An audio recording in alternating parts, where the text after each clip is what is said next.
ओम नमो भगवते वासुदेवाय। बीजो अध्याय विष्णुना दूतोए करेलू भागवत धर्मનું નિરૂપણ અને અજામિલનું પરમધામ ગમન।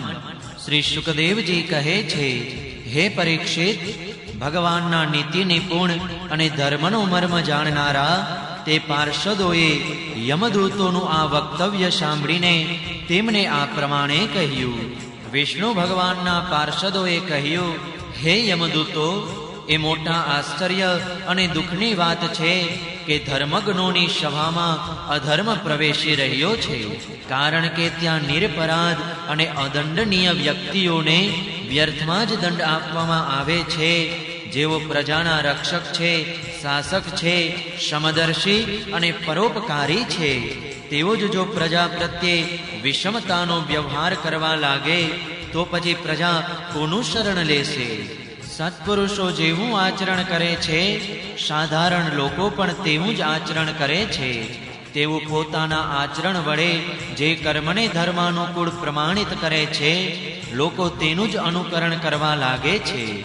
સાધારણ લોકો પશુઓની જેમ ધર્મ અને અધર્મનું સ્વરૂપ જાણ્યા વગર જ કોઈ સત્પુરુષ પર વિશ્વાસ કરી લે છે અને તેના ખોળામાં માથું મૂકીને નિર્ભય અને નિશ્ચિંતપણે સૂઈ જાય છે। એ દયાળુ સત્પુરુષ કે જે પ્રાણીઓના અત્યંત વિશ્વાસપાત્ર હોય છે અને જેને મિત્ર ભાવે પોતાનો હિતૈષી સમજીને તે લોકોએ આત્મસમર્પણ કરી દીધું હોય છે, તે આ અજ્ઞાની જીવો સાથે કેવી રીતે વિશ્વાસઘાત કરી શકે? હે યમદૂતો, અજામિલે કરોડો જન્મોના પાપ રાશિનું પૂરેપૂરું પ્રાયશ્ચિત કરી લીધું છે, કારણ કે તેણે ભલેને વિવશ થઈને પણ ભગવાનના પરમ કલ્યાણમય મોક્ષપ્રદ નામનું ઉચ્ચારણ તો કર્યું જ છે।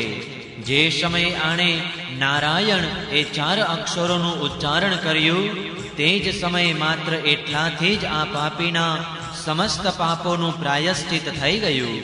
ચોર, દારૂડિયા, મિત્રદ્રોહી, બ્રહ્મહત્યારા, ગુરુપત્ની ગમન કરનારા, આવા લોકોના સંસર્ગમાં રહેનારો, સ્ત્રી, રાજા, પિતા કે ગાયની હત્યા કરનારો, ભલેને ગમે તેટલો મહાન પાપી કેમ ન હોય, તે બધાને માટે એ જ એટલું જ સૌથી મોટું પ્રાયશ્ચિત છે કે ભગવાનના નામોનું ઉચ્ચારણ કરવામાં આવે, કારણ કે ભગવાનના નામોના ઉચ્ચારણથી મનુષ્યની બુદ્ધિ ભગવાનના ગુણોમાં, તેમની લીલામાં અને તેમના સ્વરૂપમાં રમમાણ થઈ જાય છે અને સ્વયં ભગવાનની તેના પ્રત્યે આત્મીય બુદ્ધિ થઈ જાય છે।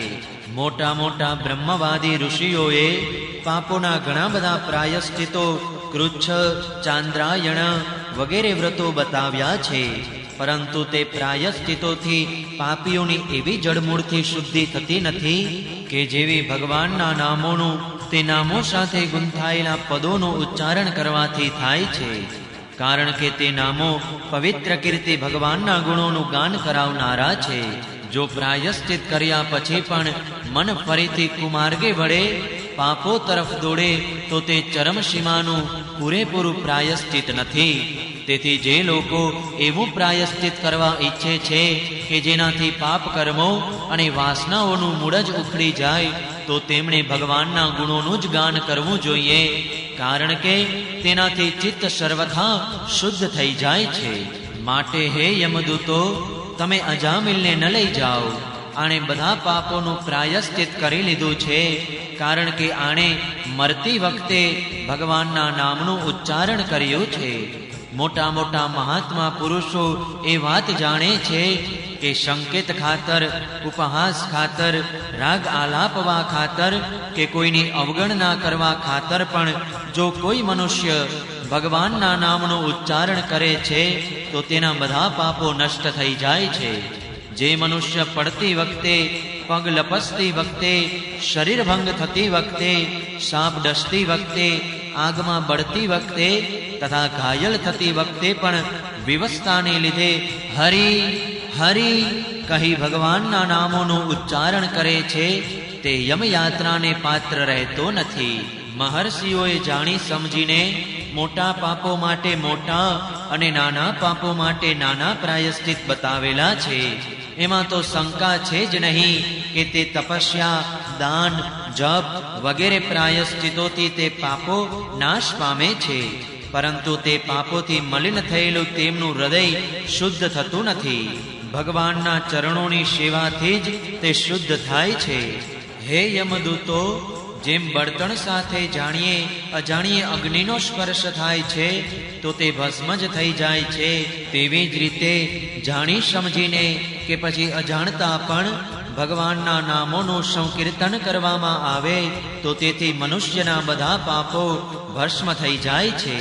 જેમ કોઈ મનુષ્ય પરમ શક્તિશાળી અમૃતને તેના ગુણ જાણ્યા વિના અજાણતા જ પીવે છે તો પણ પીનારને તે અવશ્યપણે ગુણદાયી થાય છે. તેવી જ રીતે અજાણતા જ ઉચ્ચારણ કરવામાં આવે તો પણ ભગવાનનું નામ પોતાનું ફળ આપીને જ રહે છે. એટલે કે વસ્તુની સ્વાભાવિક શક્તિ શ્રદ્ધાની અપેક્ષા રાખતી નથી. શ્રી શુકદેવજી કહે છે, હે રાજન, આ પ્રમાણે ભગવાન વિષ્ણુના પાર્ષદોએ ભાગવત ધર્મનો પૂરેપૂરો નિર્ણય કહી સંભળાવ્યો અને અજામિલને યમદૂતોના પાશમાંથી છોડાવીને મૃત્યુમાંથી બચાવી લીધો. હે પ્રિય પરીક્ષિત, પાર્ષદો પાસેથી આ બધું સાંભળીને યમદૂતો યમરાજ પાસે ગયા અને તેમને આ આખોય વૃત્તાંત યથાવત કહી સંભળાવ્યો. અજામિલ યમદૂતોના ફંદામાંથી છૂટીને નિર્ભય અને સ્વસ્થ થઈ ગયો. તેણે ભગવાનના પાર્ષદોના દર્શનથી નિપજેલા આનંદમાં મગ્ન થઈને મસ્તક નમાવીને તેમને પ્રણામ કર્યા. હે નિષ્પાપ પરીક્ષિત, ભગવાનના તે પાર્ષદોએ જોયું કે અજામિલ કશુંક કહેવા માગે છે ત્યારે તેઓ અચાનક તેની સામે જ ત્યાં અંતર્ધાન થઈ ગયા. આ પ્રસંગે અજામિલે ભગવાનના પાર્ષદો પાસેથી વિશુદ્ધ ભાગવત ધર્મનું અને યમરાજના દૂતોના મુખેથી વેદોક્ત સગુણ ધર્મનું શ્રવણ કર્યું હતું. સર્વ પાપોને હરી લેનારો ભગવાનનો મહિમા સાંભળવાથી અજામિલના હૃદયમાં સત્વરે ભક્તિનો ઉદય થઈ ગયો. હવે તેને પોતાના પાપો યાદ કરતા ભારે પશ્ચાતાપ થવા લાગ્યો. તે મનોમન વિચારવા લાગ્યો, અરે, હું ઇન્દ્રિયોનો કેવો દાસ છું. મેં એક દાસીના ગર્ભથી પુત્ર ઉત્પન્ન કરીને પોતાનું બ્રાહ્મણ તત્વ નષ્ટ કરી દીધું. એ મોટા દુઃખની વાત છે. ધિક્કાર છે, મને વારંવાર ધિક્કાર છે. હું સંતો વડે નિંદિત છું, પાપાત્મા છું. મેં પોતાના કુળ પર કલંકનું ટીલું લગાવી દીધું. અરે હાય, મેં પોતાની સતી તુલ્ય અને અબોધ પત્નીનો પરિત્યાગ કરી દીધો અને મદ્યપાન કરનારી કુલટાનો સંસર્ગ કર્યો. હું કેટલો અધમ છું. મારા માતા પિતા ઘરડા અને તપસ્વી હતા.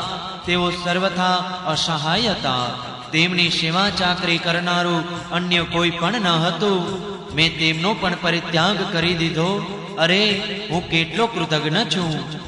હું હવે અવશ્યપણે અત્યંત ભયાનક નરકમાં પડીશ કે જેમાં પડીને ધર્મ હત્યારા પાપી જીવો એવા કામી પુરુષો અનેક પ્રકારની યમયાતનાઓ ભોગવે છે. મેં હમણાં જે અદ્ભુત દ્રશ્ય જોયું તે શું સ્વપ્ન છે કે પછી જાગ્રત અવસ્થાનો જ પ્રત્યક્ષ અનુભવ છે? હમણાં હાથમાં ફંદો લઈને જેઓ મને ખેંચી રહ્યા હતા તેઓ ક્યાં ચાલ્યા ગયા? હમણાં જ તો તેઓ મને પોતાના ફંદામાં ફસાવીને પૃથ્વીની નીચે લઈ જઈ રહ્યા હતા. પરંતુ અત્યંત સુંદર 4 સિદ્ધોએ આવીને મને છોડાવી દીધો. હવે તેઓ ક્યાં ચાલ્યા ગયા? જો કે હું આ જન્મનો મહાપાપી છું તો પણ મેં પૂર્વના જન્મોમાં અવશ્યપણે શુભ કર્મો કર્યા હશે અને તેથી જ તો મને આ શ્રેષ્ઠ દેવતાઓના દર્શન થયા. તેમના સ્મરણથી મારું હૃદય અત્યારે પણ આનંદથી ભરાઈ રહ્યું છે. હું કુલટાગમન કરનારો અને અત્યંત અપવિત્ર છું. જો પૂર્વજન્મોમાં મેં પુણ્ય કર્મો કર્યા ન હોત તો મરતી વખતે મારી જીભ ભગવાનના મનોહર નામનું ઉચ્ચારણ કેવી રીતે કરવા પામત? ક્યાં મહાકપટી, પાપી, નિર્લજ અને બ્રહ્મતેજને નષ્ટ કરનારો હું ને ક્યાં ભગવાનનું તે પરમ મંગલમય નારાયણ નામ? સાચે જ હું તો કૃતાર્થ થઈ ગયો. હવે હું પોતાના મન, ઇન્દ્રિયો અને પ્રાણને વશ કરીને એવો પ્રયત્ન કરીશ કે જેથી ફરીથી પોતાનું ઘોર અંધકારમય નરકમાં પતન ન કરી બેસું. અજ્ઞાનને લીધે મેં પોતાને શરીર સમજીને તેના માટે મોટી મોટી કામનાઓ કરી અને તે કામનાઓને પૂરી કરવા અનેક કર્મો કર્યા. તેનું જ ફળ છે આ બંધન. હવે હું તે બંધનને કાપીને સમસ્ત પ્રાણીઓનું હિત કરીશ. વાસનાઓનું શમન કરી દઈશ. સૌની સાથે મિત્રતાનો વ્યવહાર કરીશ. દુઃખીઓ પર દયા કરીશ અને સંપૂર્ણપણે આત્મસંયત રહીશ. ભગવાનની માયાએ સ્ત્રીનું રૂપ ધારણ કરીને અધમ એવા મને ફંદામાં નાખ્યો અને ક્રીડામૃગની જેમ મને ઘણો ઘણો નચાવ્યો. હવે હું પોતાની જાતને તે માયામાંથી મુક્ત કરીશ. મેં સત્ય વસ્તુ પરમાત્માને ઓળખી લીધા છે.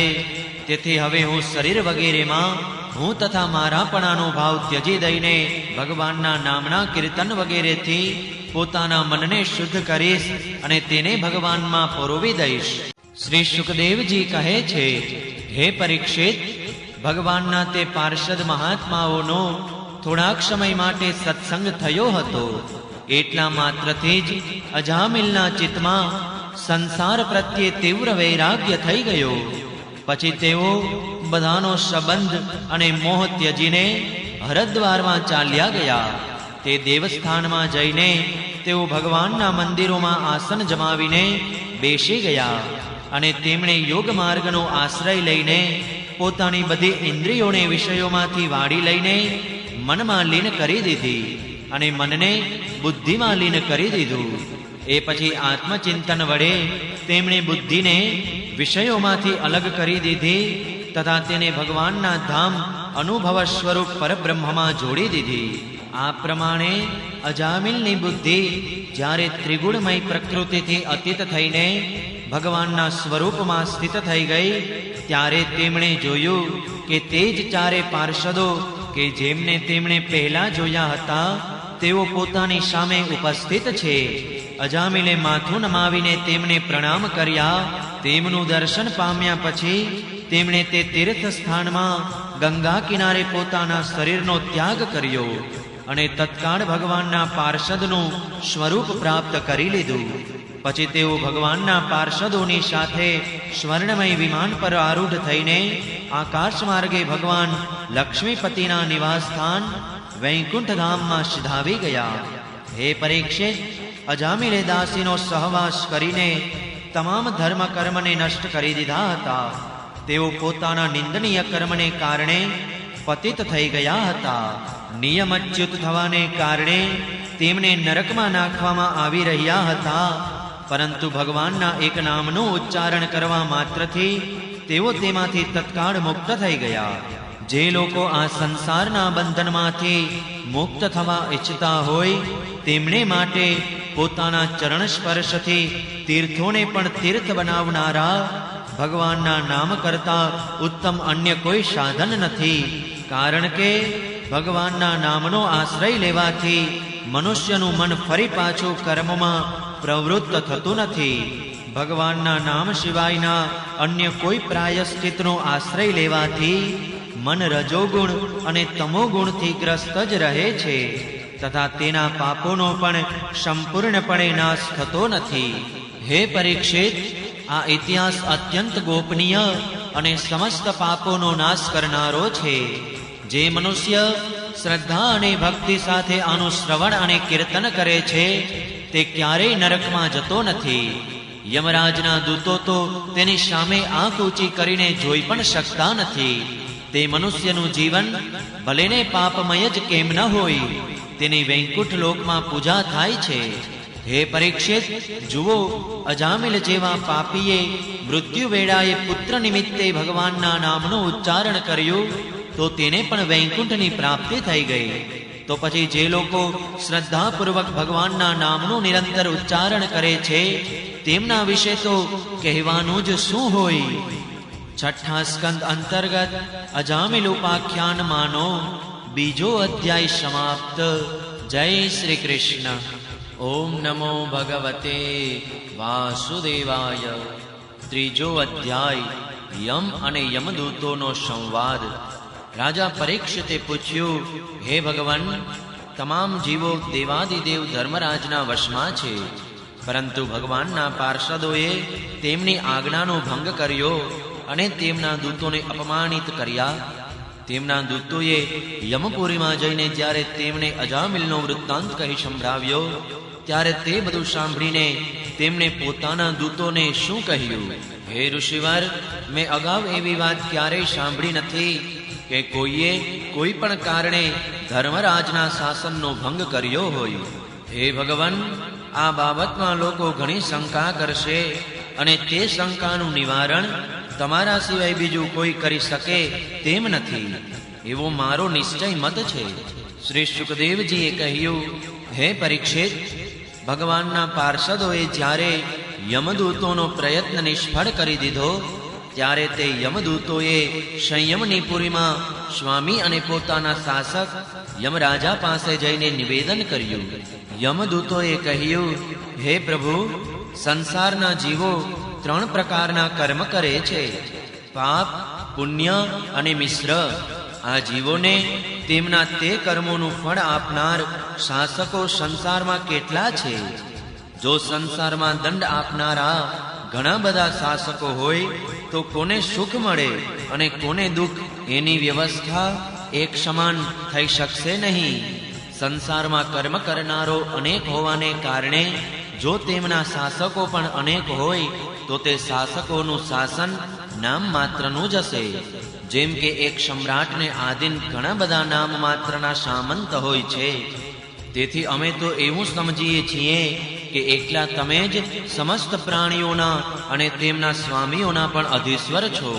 તમે જ મનુષ્યના પાપ અને પુણ્યનો નિર્ણય કરનાર, દંડ આપનાર અને શાસક છો.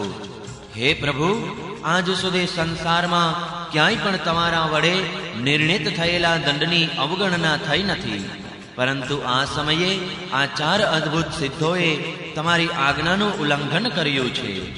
હે પ્રભુ, તમારી આજ્ઞાથી અમે એક પાપીને યાતના ગૃહ તરફ લઈ જઈ રહ્યા હતા, પરંતુ આ લોકોએ જબરદસ્તીથી તમારા બંધનને કાપી નાખીને તેને છોડાવી દીધો. અમે તમારી પાસેથી આનું રહસ્ય જાણવા ઈચ્છીએ છીએ.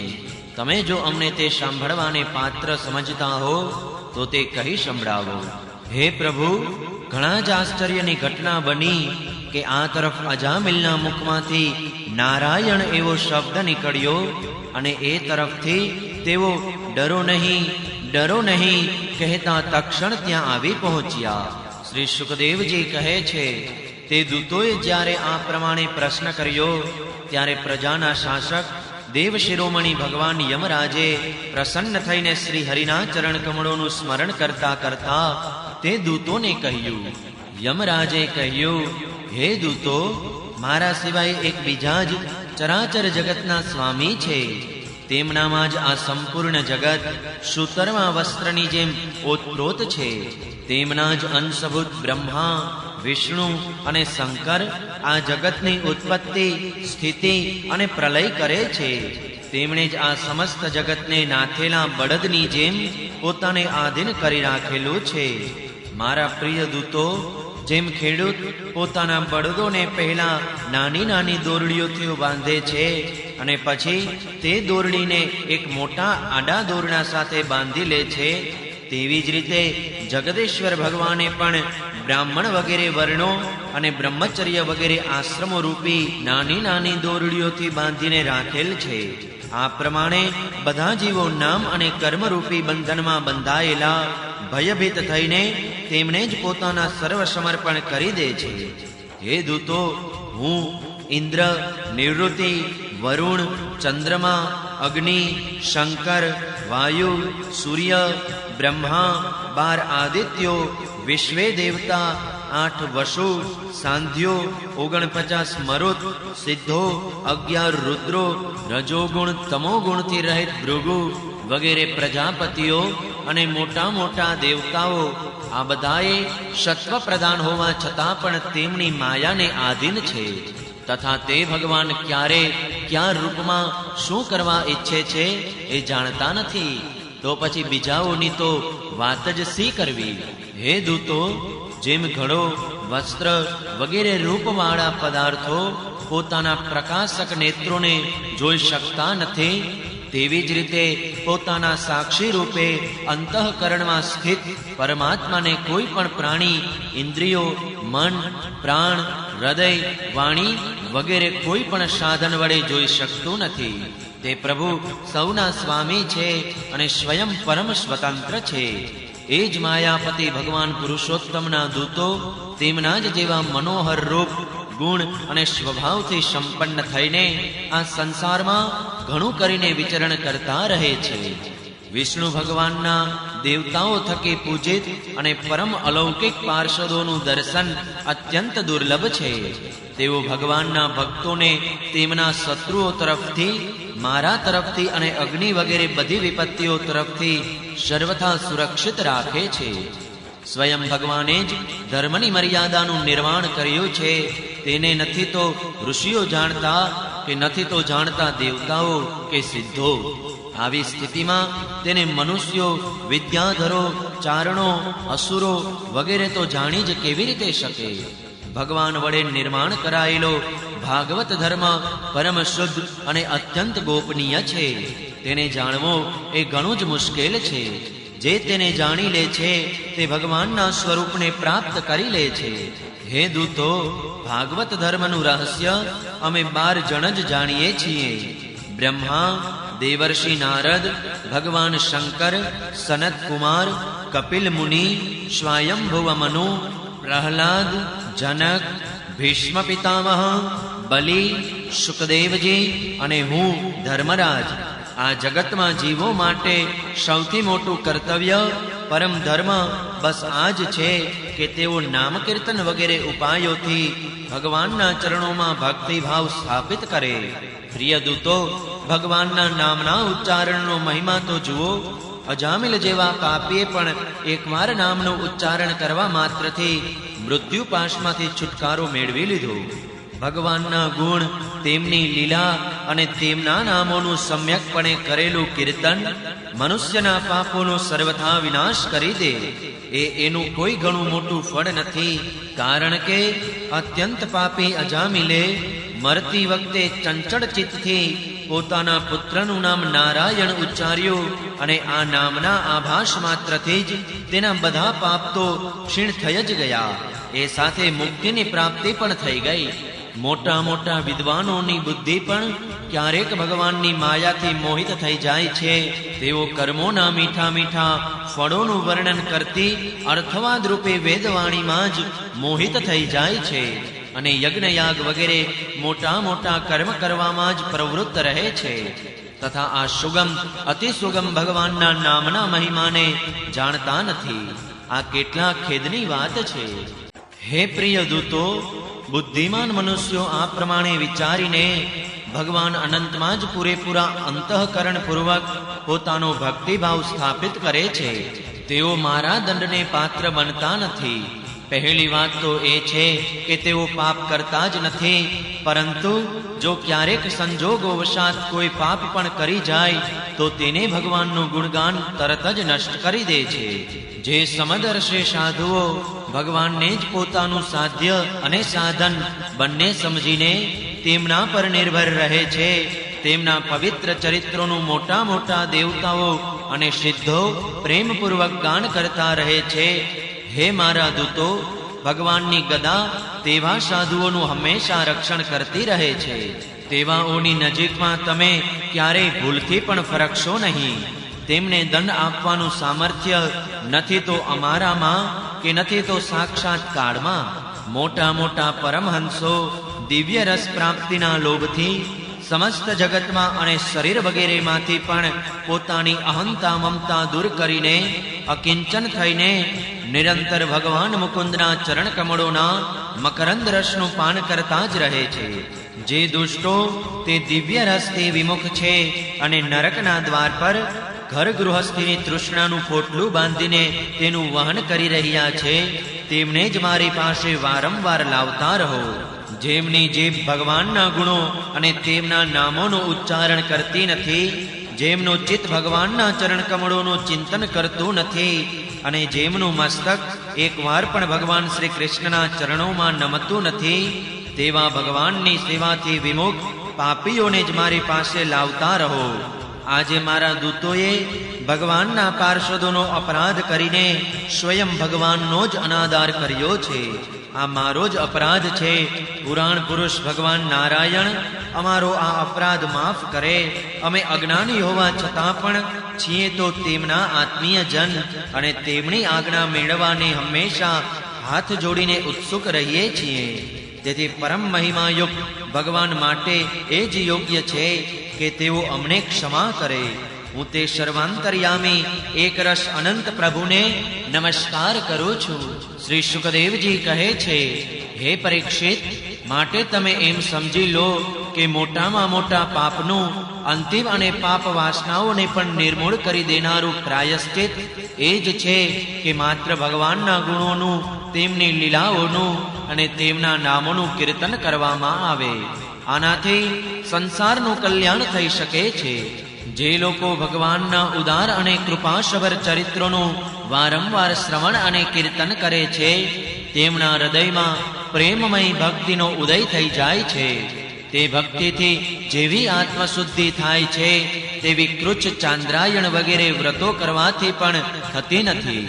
જે મનુષ્ય ભગવાન શ્રી કૃષ્ણચંદ્રના ચરણ કમળોના મકરંદ રસનો લોભી ભ્રમર છે, તે સ્વાભાવિક રીતે જ માયાના આપાત રમ્ય, એટલે કે જોવામાં રમ્ય પણ પરિણામમાં દુઃખદ એવા ત્યજી દીધેલા વિષયોમાં ફરીથી રમમાણ થતો નથી.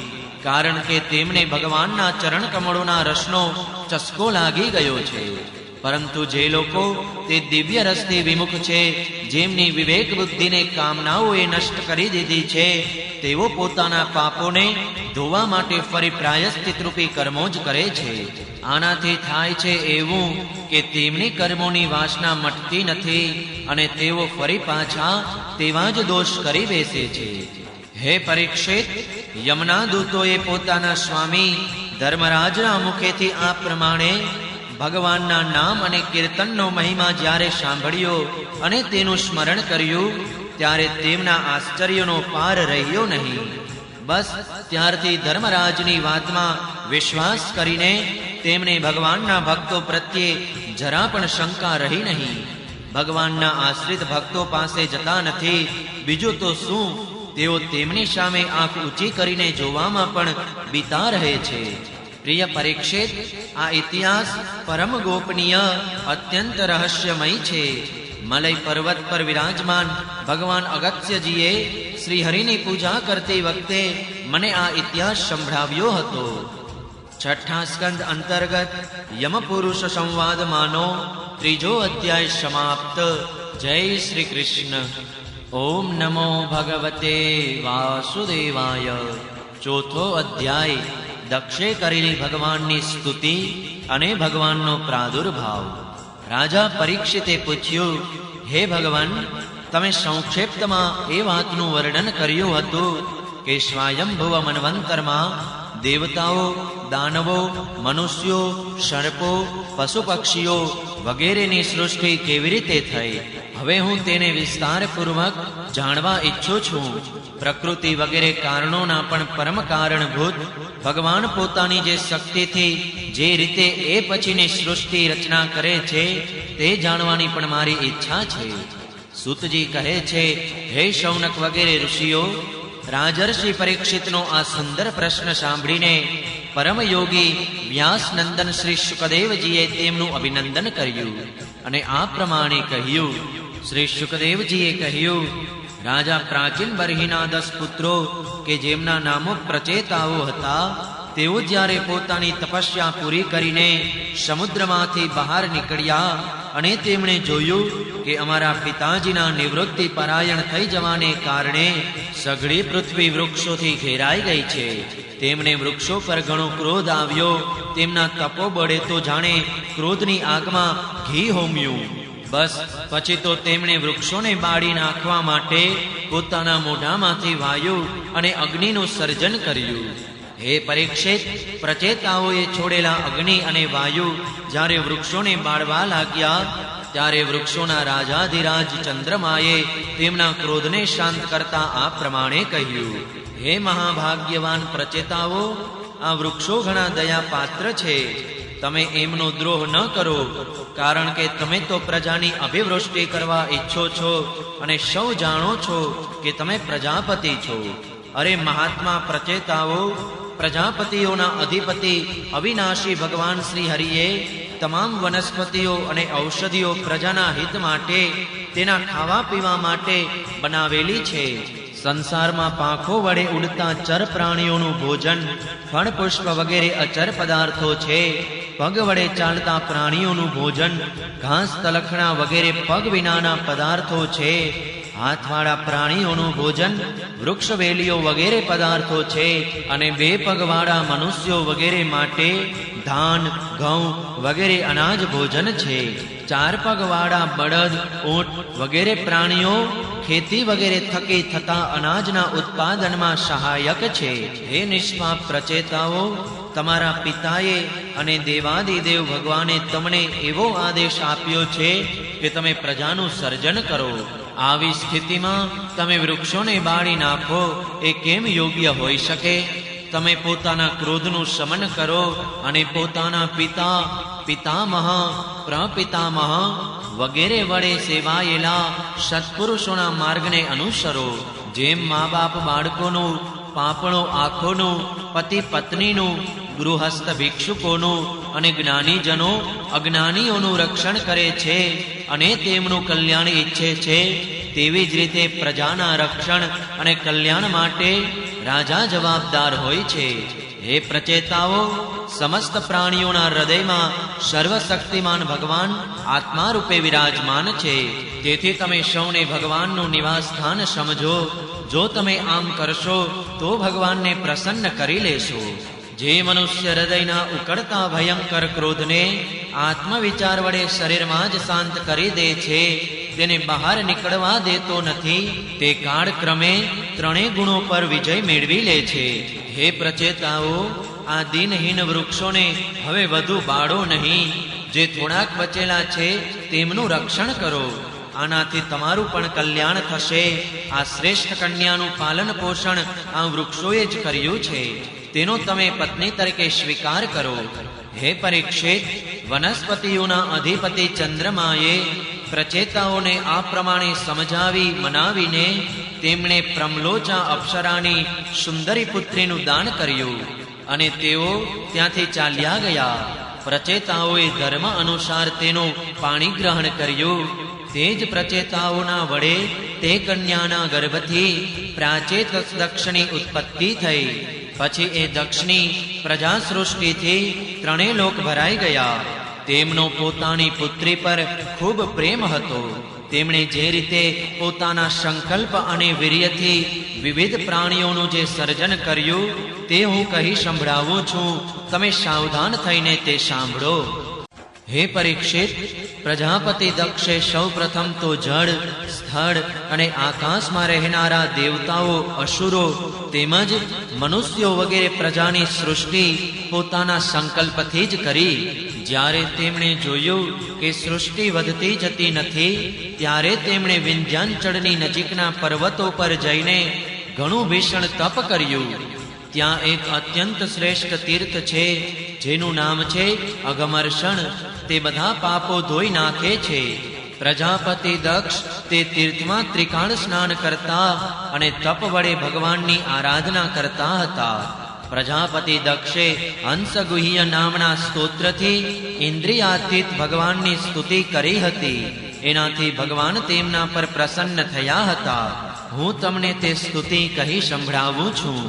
નમઃ પરાયા વિતથાનુભૂતયે ગુણત્રયાભાસ નિમિત્ત બંધવે અદૃષ્ટધામ્ને ગુણતત્વબુદ્ધિભીર નિવૃત્તમાના યદધે સ્વયંભુવે. દક્ષ પ્રજાપતિએ આ પ્રમાણે સ્તુતિ કરી: હે ભગવાન, તમારી અનુભૂતિ, તમારી ચિત્ત શક્તિ અમોઘ છે. તમે જીવ અને પ્રકૃતિથી પર તેમના નિયામક અને તેમને સત્તા સ્ફૂર્તિ આપનારા છો. જે જીવોએ ત્રિગુણમય સૃષ્ટિને જ વાસ્તવિક સત્ય સમજી લીધી છે, તેઓ તમારા સ્વરૂપનો સાક્ષાત્કાર કરી શકતા નથી. કારણ કે કોઈ પણ પ્રમાણથી આપને જાણવાનું મનુષ્યનું સામર્થ્ય નથી. તમારી કોઈ અવધિ, કોઈ સીમા નથી. તમે સ્વયં પ્રકાશ અને પરાત્પર છો. હું તમને નમસ્કાર કરું છું. આમ તો જીવ અને ઈશ્વર એકબીજાના સખા છે અને આ જ શરીરમાં એક સાથે રહે છે. પરંતુ જીવ સર્વશક્તિમાન એવા તમારા શક્ય ભાવને જાણતો નથી. બરાબર એવી જ રીતે કે જેમ રૂપ, રસ, ગંધ વગેરે વિષયો પોતાને પ્રકાશિત કરનારી નેત્ર, જીહવા, ઘ્રાણ વગેરે ઇન્દ્રિય વૃત્તિઓને જાણતા નથી. કારણ કે તમે જીવ અને જગતના દ્રષ્ટા છો, દ્રશ્ય નહીં. હે મહેશ્વર, હું તમારા શ્રી ચરણોમાં નમસ્કાર કરું છું. દેહ, પ્રાણ, ઇન્દ્રિયો, અંતઃકરણની વૃત્તિઓ, 5 મહાભૂતો અને તેમની તન્માત્રાઓ આ બધા જડ હોવાને કારણે પોતાને તથા પોતાના સિવાયને પણ જાણતા નથી. પરંતુ જીવ આ બધાને અને તેમના કારણભૂત સત્વ, રજ અને તમ આ 3 ગુણોને પણ જાણે છે. પણ તે પણ દ્રશ્ય કે જ્ઞેય રૂપે તેમને તો નથી જ જાણી શકતો. કારણ કે તમે જ સર્વજ્ઞ અને અનંત છો. તેથી હે પ્રભુ, હું તો માત્ર તમારી સ્તુતિ જ કરું છું. સમાધિ કાળમાં દ્રષ્ટ અને સ્મરણરૂપી જ્ઞાન નષ્ટ થઈ જવાને કારણે નામ અને રૂપને જાણનારું મન જ્યારે ઉપરામ થઈ જાય છે, ત્યારે જે માત્ર આત્મજ્ઞાનીથી જ પોતાની સ્વરૂપ સ્થિતિ પ્રકાશિત થાય છે, શુદ્ધ અંતઃકરણમાં રહેનારા એવા હંસરૂપ પરમાત્માને મારા નમસ્કાર છે. જેમ યાજ્ઞિકો કાષ્ઠમાં છુપાયેલા અગ્નિને શામીધેનીના 15 મંત્રો વડે પ્રગટ કરે છે, તેવી જ રીતે જ્ઞાનીજનો પોતાના 27 તત્વોની ભીતર ગૂઢ ભાવે છુપાયેલા પોતાને પોતાની શુદ્ધ બુદ્ધિ વડે હૃદયમાં જ શોધી લે છે. જગતમાં જેટલી પણ ભિન્નતાઓ દેખાય છે તે બધી માયાની જ છે. માયાનો નિષેધ કરી દીધા પછી પરમ સુખના સાક્ષાત્કાર સ્વરૂપ તમે જ માત્ર અવશેષ રહો છો. આપની શક્તિનું નિરૂપણ કરવું અસંભવ છે. વિશ્વના બધા નામ અને બધા રૂપ તમારા જ છે. હે પ્રભુ, તમે મારા પર પ્રસન્ન થાઓ. હે પ્રભુ, વાણીથી જે કંઈ કહેવામાં આવે છે અથવા મન, બુદ્ધિ અને ઇન્દ્રિયોથી જે કંઈ ગ્રહણ કરવામાં આવે છે તે તમારું સ્વરૂપ નથી. કારણ કે તે તો ગુણરૂપ છે અને તમે ગુણોની ઉત્પત્તિના તથા પ્રલયના અધિષ્ઠાન છો. તમારામાં તેમની કેવળ પ્રતીતિ માત્ર થાય છે. આ સમસ્ત વિશ્વ જેમાં છે, જેનાથી છે અને જેણે બનાવ્યું છે, જેનું છે અને જેના માટે છે અને જે છે, જેવી રીતે બનાવ્યું છે અથવા બનાવડાવ્યું છે, તે બધું કાર્ય કારણથી પર પહેલાથી જ પ્રસિદ્ધ બ્રહ્મ જ છે. તેના સિવાય બીજું કોઈ કારણ નથી. તે જ બધાનું કારણ છે અને તે એક જ છે. હે પ્રભુ, તમારી જ શક્તિઓ વાદી પ્રતિવાદીઓના વિવાદનો અને સંવાદનો વિષય થાય છે અને તેમને વારંવાર મોહમાં નાખી દેતી રહે છે. તમે અનંત, અપ્રાકૃત, કલ્યાણ ગુણ સમુદાયથી યુક્ત છો અને સ્વયં અનંત છો. હું તમને નમસ્કાર કરું છું.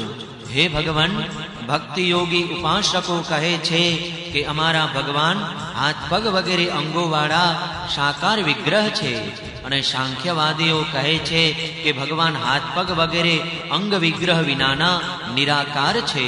જો કે આ પ્રમાણે તેઓ બધા એક જ વસ્તુના 2 પરસ્પર વિરોધી ધર્મોનું વર્ણન કરે છે. તેમ છતાં પણ એમાં વિરોધ નથી. કારણ કે તે બંનેમાં દેખાનારું તે પરબ્રહ્મ એક જ છે અને બંનેના વર્ણનનો વિષય પણ પરબ્રહ્મ જ છે. આમ બંનેમાં એ સામ્ય છે. હે પ્રભુ, તમે અનંત છો. તમારું નથી તો પ્રાકૃત કોઈ નામ કે નથી તો કોઈ પ્રાકૃત રૂપ, અને છતાં પણ જેઓ તમારા ચરણ કમળોની ભક્તિ કરે છે તેમના પર અનુગ્રહ એટલે કે કૃપા કરુણા કરવા માટે તમે અનેક રૂપોમાં પ્રગટ થઈને અનેક લીલાઓ કરો છો. તથા તે રૂપો અને લીલાઓ અનુસાર અનેક નામો ધારણ કરો છો. હે પરમાત્મા, તમે મારા પર કૃપા કરો, પ્રસન્ન થાવ.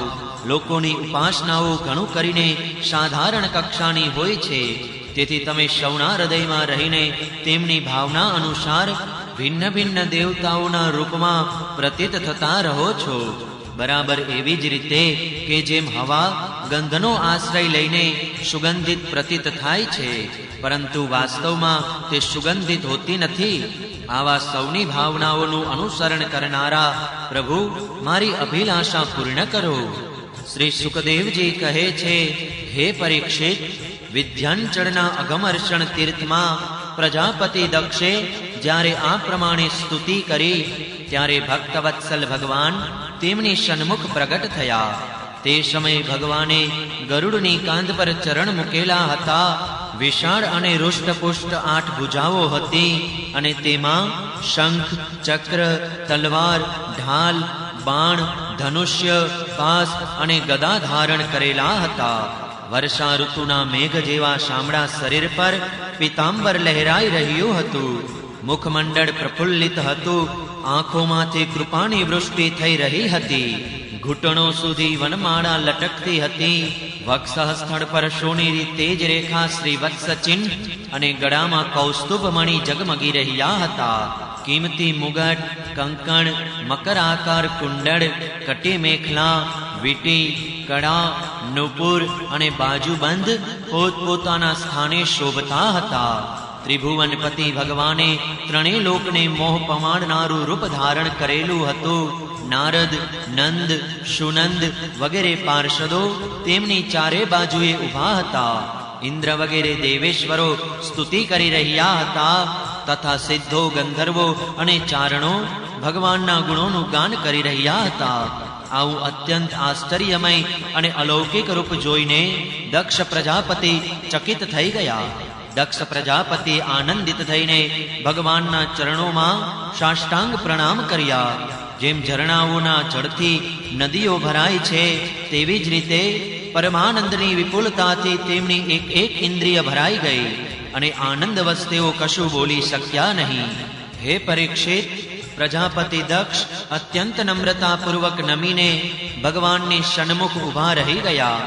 ભગવાન સૌના હૃદયની વાત જાણે જ છે. તેમણે દક્ષ પ્રજાપતિની ભક્તિ અને પ્રજાવૃદ્ધિની કામના જોઈને તેમને આ પ્રમાણે કહ્યું. શ્રી ભગવાને કહ્યું, હે પરમ ભાગ્યશાળી દક્ષ, હવે તમારું તપ સિદ્ધ થઈ ગયું. કારણ કે મારા પર શ્રદ્ધા કરવાથી તમારા હૃદયમાં મારા પ્રત્યેના પરમ પ્રેમ ભાવનો પ્રાદુર્ભાવ થઈ ગયો છે. હે પ્રજાપતિ, તમે આ જગતની વૃદ્ધિ માટે તપ કર્યું છે, તેથી હું તમારા પર પ્રસન્ન છું. કારણ કે એ મારી જ ઈચ્છા છે કે જગતના તમામ પ્રાણીઓ અભિવૃદ્ધિ પામે અને સમૃદ્ધ થાય. બ્રહ્મા, શંકર, તમારા જેવા પ્રજાપતિઓ, સ્વયંભુવ વગેરે મનુઓ તથા ઇન્દ્ર વગેરે દેવેશ્વરો, આ બધા મારી વિભૂતિઓ છે અને બધા જ પ્રાણીઓની અભિવૃદ્ધિ કરનારાઓ છે. હે બ્રહ્મણ, તપ મારું હૃદય છે, વિદ્યા શરીર છે, કર્મ આકૃતિ છે, યજ્ઞ અંગ છે, ધર્મ મન છે અને દેવતા પ્રાણ છે. જ્યારે આ સૃષ્ટિ ન હતી ત્યારે કેવળ એકમાત્ર હું જ હતો, અને તે પણ નિષ્ક્રિય રૂપે. બહાર અંદર ક્યાંય પણ અન્ય કશું જ ન હતું. ન તો હતો કોઈ દ્રષ્ટા કે ન હતું દ્રશ્ય. હું જ માત્ર જ્ઞાન સ્વરૂપ અને અવ્યક્ત હતો. એમ જ સમજી લો ને કે જાણે બધી તરફ સુષુપ્તિ જ સુષુપ્તિ છવાઈ ગઈ હતી. પ્રિય દક્ષ, હું અનંત ગુણોનો આધાર છું અને પોતે અનંત છું. જ્યારે ગુણમય માયાના ક્ષુબ્ધ થવાથી આ બ્રહ્માંડ શરીર પ્રગટ થયું, ત્યારે આમાં અયોનિજ આદિ પુરુષ બ્રહ્મા ઉત્પન્ન થયા. જ્યારે મેં તેમનામાં શક્તિ અને ચેતનાનો સંચાર કર્યો, ત્યારે દેવ શિરોમણી બ્રહ્માજી સૃષ્ટિ સર્જન કરવા માટે ઉદ્યત થયા, પરંતુ તેમણે સર્જન કાર્ય માટે પોતાને અસમર્થ અનુભવ્યા. તે સમયે મેં તેમને આજ્ઞા આપી કે તપ કરો.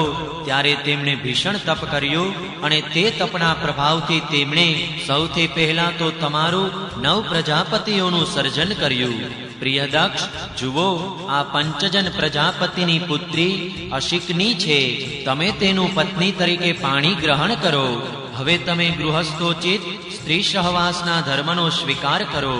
આ પણ એ જ ધર્મનો સ્વીકાર કરશે અને ત્યારે તમે તેનાથી ઘણી બધી પ્રજા ઉત્પન્ન કરી શકશો. હે પ્રજાપતિ, અત્યાર સુધી તો માનસી સૃષ્ટિ સર્જન થતું હતું, પણ હવે તમારા પછીની સઘળી પ્રજા મારી માયાથી સ્ત્રી પુરુષના સંયોગથી જ ઉત્પન્ન થશે અને મારી સેવામાં તત્પર રહેશે. શ્રી શુકદેવજી કહે છે, વિશ્વના જીવનદાતા ભગવાન શ્રી હરિ આમ કહીને દક્ષની સામે જ એવી રીતે અંતર્ધાન થઈ ગયા કે જેમ સ્વપ્નમાં જોયેલી વસ્તુ સ્વપ્ન તૂટી જતા જ લોપ પામે છે.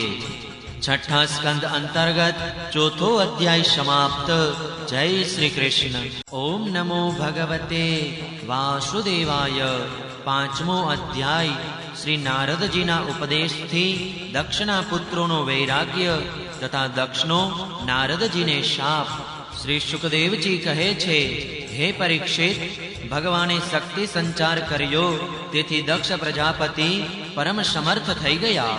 તેમણે પંચજનીની પુત્રી અશિકનીથી હરિયશ્વ નામના 10,000 પુત્રો ઉત્પન્ન કર્યા.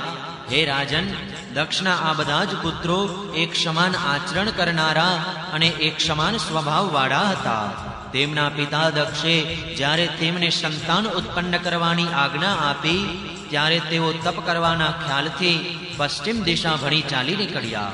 પશ્ચિમ દિશામાં સિંધુ નદી અને સમુદ્રના સંગમ સ્થાને નારાયણ સરોવર નામનું એક મહાન તીર્થ છે. મોટા મોટા મુનિઓ અને સિદ્ધ પુરુષો ત્યાં નિવાસ કરે છે. નારાયણ સરોવરમાં સ્નાન કરતા જ હયશ્વોના અંતઃકરણ શુદ્ધ થઈ ગયા અને તેમની બુદ્ધિ ભાગવત ધર્મમાં જોડાઈ ગઈ. તેમ છતાં પોતાના પિતા દક્ષની આજ્ઞાથી બંધાયેલા હોવાને કારણે તેઓ ઉગ્ર તપ કરતા જ રહ્યા. જ્યારે દેવર્ષિ નારદે જોયું કે ભાગવત ધર્મમાં રુચિ હોવા છતાં પણ આ પ્રજાની વૃદ્ધિ કરવા માટે જ તત્પર છે, ત્યારે તેમણે તેમની પાસે જઈને કહ્યું, અરે હરિયશ્વો, તમે પ્રજાપતિ છો તો શું થયું? વાસ્તવમાં તો તમે બધા મૂર્ખ જ છો. જરા બતાવો તો, તમે જ્યારે ભૂનો અંત જોયો જ નથી તો સૃષ્ટિ સર્જન કેવી રીતે કરશો? આ તો ઘણા દુઃખની વાત છે. જુઓ, એક એવો દેશ છે કે જેમાં એક જ પુરુષ છે, એક એવી ગુફા છે કે જેમાંથી બહાર નીકળવાનો રસ્તો જ નથી, એક એવી સ્ત્રી છે કે જે ઘણા રૂપ ધારણ કરનારી છે, એક એવો પુરુષ છે કે જે વ્યભિચારી સ્ત્રીનો પતિ છે, એક એવી નદી છે કે જે આગળ અને પાછળ બંને દિશાઓમાં વહે છે, એક એવું વિચિત્ર ઘર છે કે જે 25 પદાર્થોથી બનેલું છે, એક એવો હંસ છે કે જેની કથની ઘણી વિચિત્ર છે, એક એવું ચક્ર છે કે તે છરા અને વજ્રથી બનેલું છે અને આપોઆપ જ ઘૂમતું રહે છે. મૂર્ખ હરિયશ્વો, જ્યાં સુધી તમે પોતાના સર્વજ્ઞ પિતાના યોગ્ય આદેશને સમજી નહીં લો અને ઉપરયુક્ત બધી વસ્તુઓને જોશો નહીં, ત્યાં સુધી તેમની આજ્ઞા પ્રમાણે તમે સૃષ્ટિ સર્જન કેવી રીતે કરી શકશો? શ્રી શુકદેવજી કહે છે, હે પરીક્ષિત, હરિયશ્વો જન્મથી જ ઘણા બુદ્ધિશાળી હતા. તેઓ દેવર્ષિ નારદનો આ કોયડો, આ ગૂઢ વચનો સાંભળીને પોતાની બુદ્ધિથી જાતે જ વિચારવા લાગ્યા. દેવર્ષિ નારદનું કહેવું સાચું છે કે આ લિંગ શરીર કે જેને સાધારણ રીતે જીવ કહે છે, એ જ ભૂ એટલે કે જીવ સંજ્ઞક ક્ષેત્ર છે અને એ જ આત્માનું અનાદિ બંધન છે. એનો અંત જોયા વિના મોક્ષના અનુપયોગી કર્મો કરવામાં રત રહેવાથી શો લાભ? ઈશ્વર જાગ્રત, સ્વપ્ન, સુષુપ્તિ આ ત્રણેયથી પર તુર્ય છે. તેઓ એક જ છે. તેઓ પોતાનામાં જ રહેનારા સાક્ષીભૂત છે, પરમેશ્વર છે. એટલે કે અજન્માને જોયા વિના મનુષ્યને અસત કર્મોથી શું ફાયદો? જેમ મનુષ્ય ગુફારૂપી પાતાળમાં પ્રવેશ્યા પછી ત્યાંથી પાછો આવી શકતો નથી, તેવી જ રીતે જેમને પ્રાપ્ત કર્યા પછી જીવ ફરી સંસારમાં પાછો આવતો નથી. અને જેઓ સ્વયં અંતઃ જ્યોતિર સ્વરૂપે છે તે અંતર્યામી પરમાત્માને જાણ્યા વિના વિનાશશીલ સ્વર્ગ વગેરે ફળો આપનારા અસત કર્મોથી શો લાભ? પોતાની આ બુદ્ધિ જ ઘણા રૂપ ધારણ કરનારી અને સત્વ રજ વગેરે ગુણોને ધારણ કરનારી સ્વેચ્છાચારી સ્ત્રી જેવી છે. આ જીવનમાં આનો એટલે કે આ બુદ્ધિનો અંત જાણ્યા વિના, વિવેક એટલે કે જ્ઞાન પ્રાપ્ત કર્યા વિના અશાંતિને વધુ ને વધુ વધારનારા અસત કર્મથી શો લાભ? આ બુદ્ધિ જ કુલટા સ્ત્રી જેવી છે. એના સંગથી જીવરૂપી મનુષ્યનું ઐશ્વર્ય, એનું સ્વસ્વરૂપ નષ્ટ થઈ ગયું છે. એની જ પાછળ પાછળ તે મનુષ્ય કુલટા સ્ત્રીના પતિની જેમ કોણ જાણે ક્યાં ક્યાં ભટકી રહ્યો છે. એની વિચિત્ર ગતિને જાણ્યા વિના જ વિવેક વિનાના અસત કર્મો કરવાથી શો લાભ? માયા જ બંને બાજુ વહેનારી નદી છે, જે સર્જન પણ કરે છે અને પ્રલય પણ કરે છે. જે લોકો આમાંથી બહાર નીકળવા માટે તપસ્યા, વિદ્યા વગેરે કિનારાઓનું અવલંબન લેવા માંડે છે, તેમને તેમ કરતા રોકવા માટે અહંકાર વગેરેના રૂપમાં તે નદી વધારે વેગથી વહેવા લાગે છે. જે પુરુષ તેના વેગથી વિવશ અને અજાણ્યા છે, તેના માટે માયારૂપી અસત કર્મોથી શો લાભ? આ મનુષ્ય દેહ જ 25 તત્વનું વિચિત્ર ઘર છે. તે પુરુષનો આશ્ચર્યરૂપ આશ્રય છે. જીવાત્મા દ્વારા પોતાના સ્વરૂપને જાણ્યા વિના સ્વેચ્છાપૂર્વક કરવામાં આવતા અસત કર્મોથી શો લાભ? બંધન અને મોક્ષનું જ્ઞાન કરાવનારા ઈશ્વરીય શાસ્ત્રનો આશ્રય છોડીને વિવેક દ્વારા ચિત્તજળ વસ્તુને જાણ્યા વિના બહિર્મુખ બનાવનારા અસત કર્મો કરવાથી શો લાભ? આ કાળ જ એક ચક્ર છે, એ નિરંતર ઘૂમતું રહે છે. એની ધારા છરા અને વજ્ર જેવી તીક્ષ્ણ છે અને એ આખા જગતને પોતાની તરફ ખેંચી રહ્યું છે. એને રોકનારું કોઈ નથી, એ પરમ સ્વતંત્ર છે. આ વાત જાણ્યા વિના કર્મોના ફળને નિત્ય સમજીને જે લોકો સકામ ભાવે તેમનું અનુષ્ઠાન કરે છે, તેમને તેવા અનિત્ય કર્મો કરવાથી શો લાભ? શાસ્ત્ર જ પિતા છે, કારણ કે બીજો જન્મ શાસ્ત્ર જ્ઞાન થકી જ થાય છે અને તેની આજ્ઞા કર્મોમાં પ્રવૃત્ત થવા માટે નહીં, પરંતુ કર્મોમાંથી નિવૃત્ત થવા માટે હોય છે.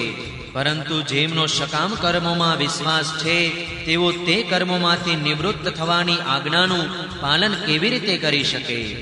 હે પરીક્ષિત, હર્યશ્વોએ એકમતે આ જ નિશ્ચય કર્યો અને નારદજીની પરિક્રમા કરીને તેઓ તે મોક્ષ પથના પથિક બની ગયા કે જે પથ પર ચાલ્યા પછી પાછા આવવું પડતું નથી.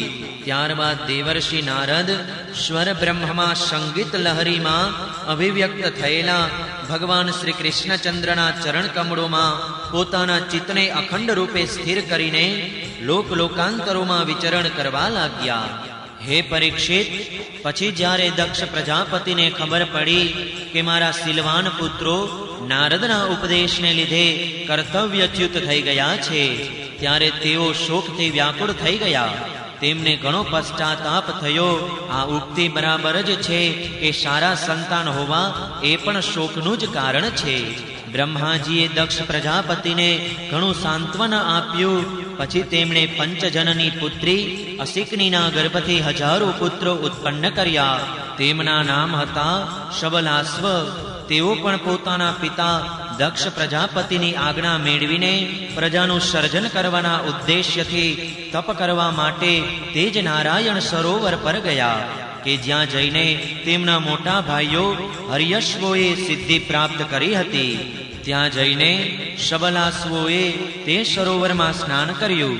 સ્નાન કરવા માત્રથી જ તેમના અંતઃકરણના સઘળા મળ ધોવાઈ ગયા. પછી તેઓ પરબ્રહ્મ સ્વરૂપ પ્રણવ ઓમકારના જપ કરતા મહાન તપ કરવા લાગી ગયા.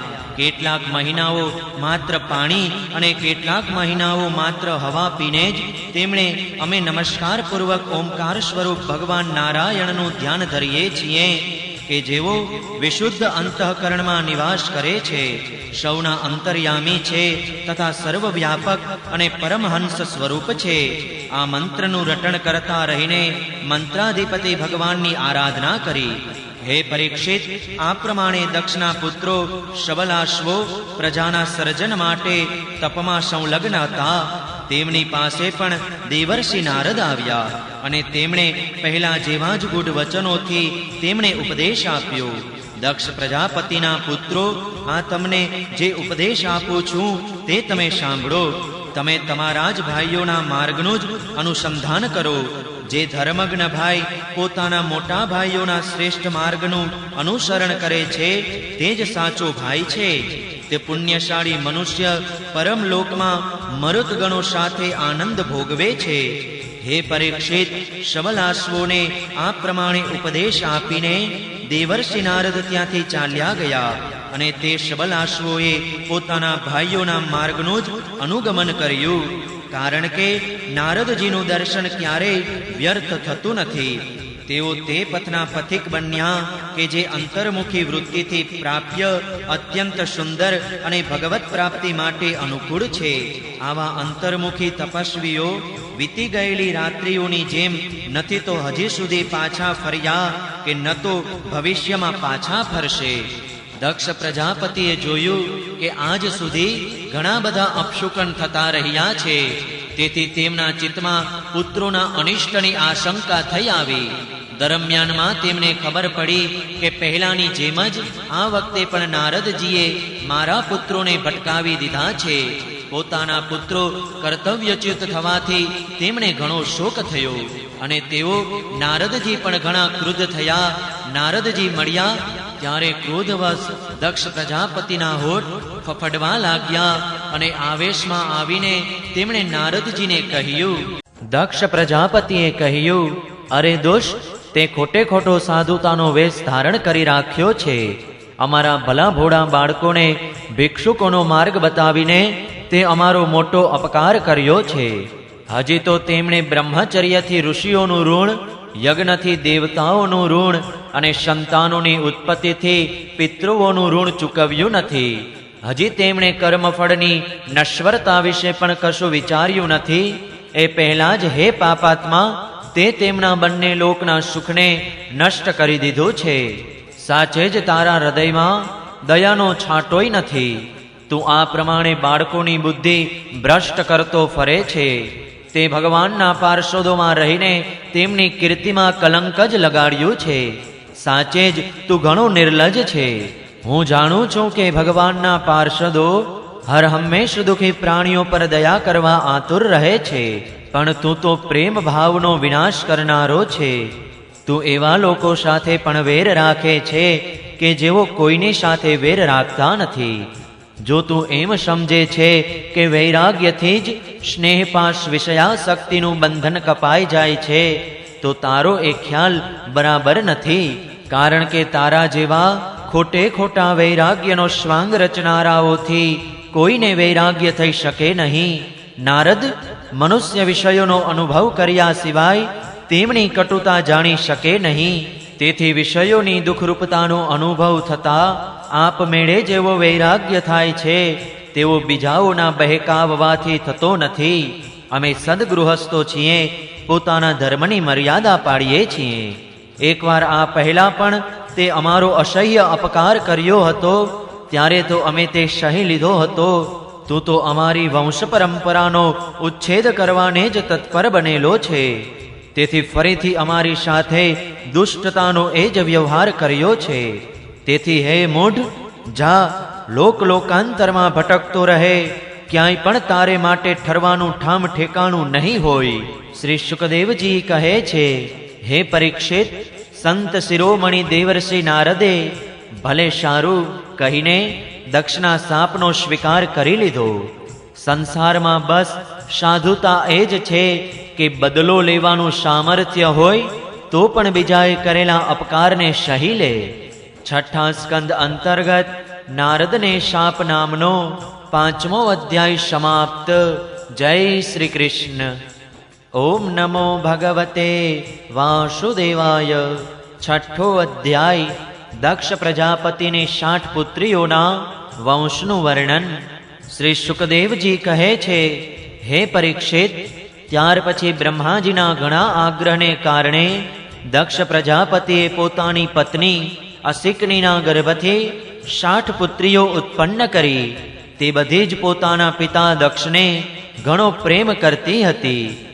દક્ષ પ્રજાપતિએ તે પુત્રીઓમાંથી 10 ધર્મ સાથે, 13 કશ્યપ સાથે, 27 ચંદ્રમા સાથે, 2 ભૂત સાથે, 2 અંગીરા સાથે, 2 કુશાશ્વ સાથે અને બાકીની 4 તાર્ક્ષ્ય નામ ધારણ કરનારા કશ્યપ સાથે પરણાવી.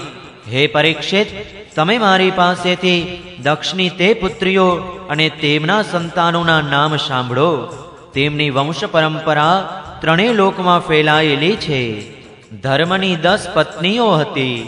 તેના નામ ભાનુ, લંબા, કકુબ, જામી, વિશ્વા, સાધ્યા, મરુત્વતી, વસુ, મુહૂર્તા અને સંકલ્પા. તેમના પુત્રોના નામ સાંભળો.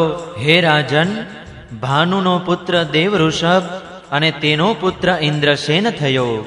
લંબાનો પુત્ર વિદ્યોત થયો અને તેને પુત્રો થયા મેઘો. કકુબનો પુત્ર થયો સંકટ, તેનો કીકટ અને કીકટના પુત્રો થયા પૃથ્વીના સમસ્ત દુર્ગોના અભિમાની દેવતાઓ.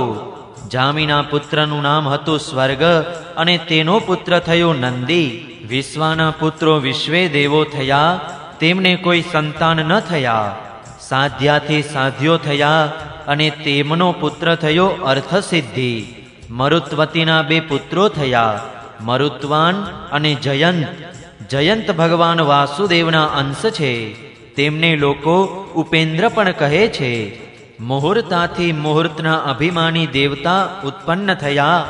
તેઓ પોતપોતાના મુહૂર્તમાં જીવોને તેમના કર્મો અનુસાર ફળ આપે છે. સંકલ્પાનો પુત્ર સંકલ્પ અને તેનો પુત્ર કામ થયો. વસુના પુત્રો 8 વસુ થયા. તેમના નામ મારી પાસેથી સાંભળો.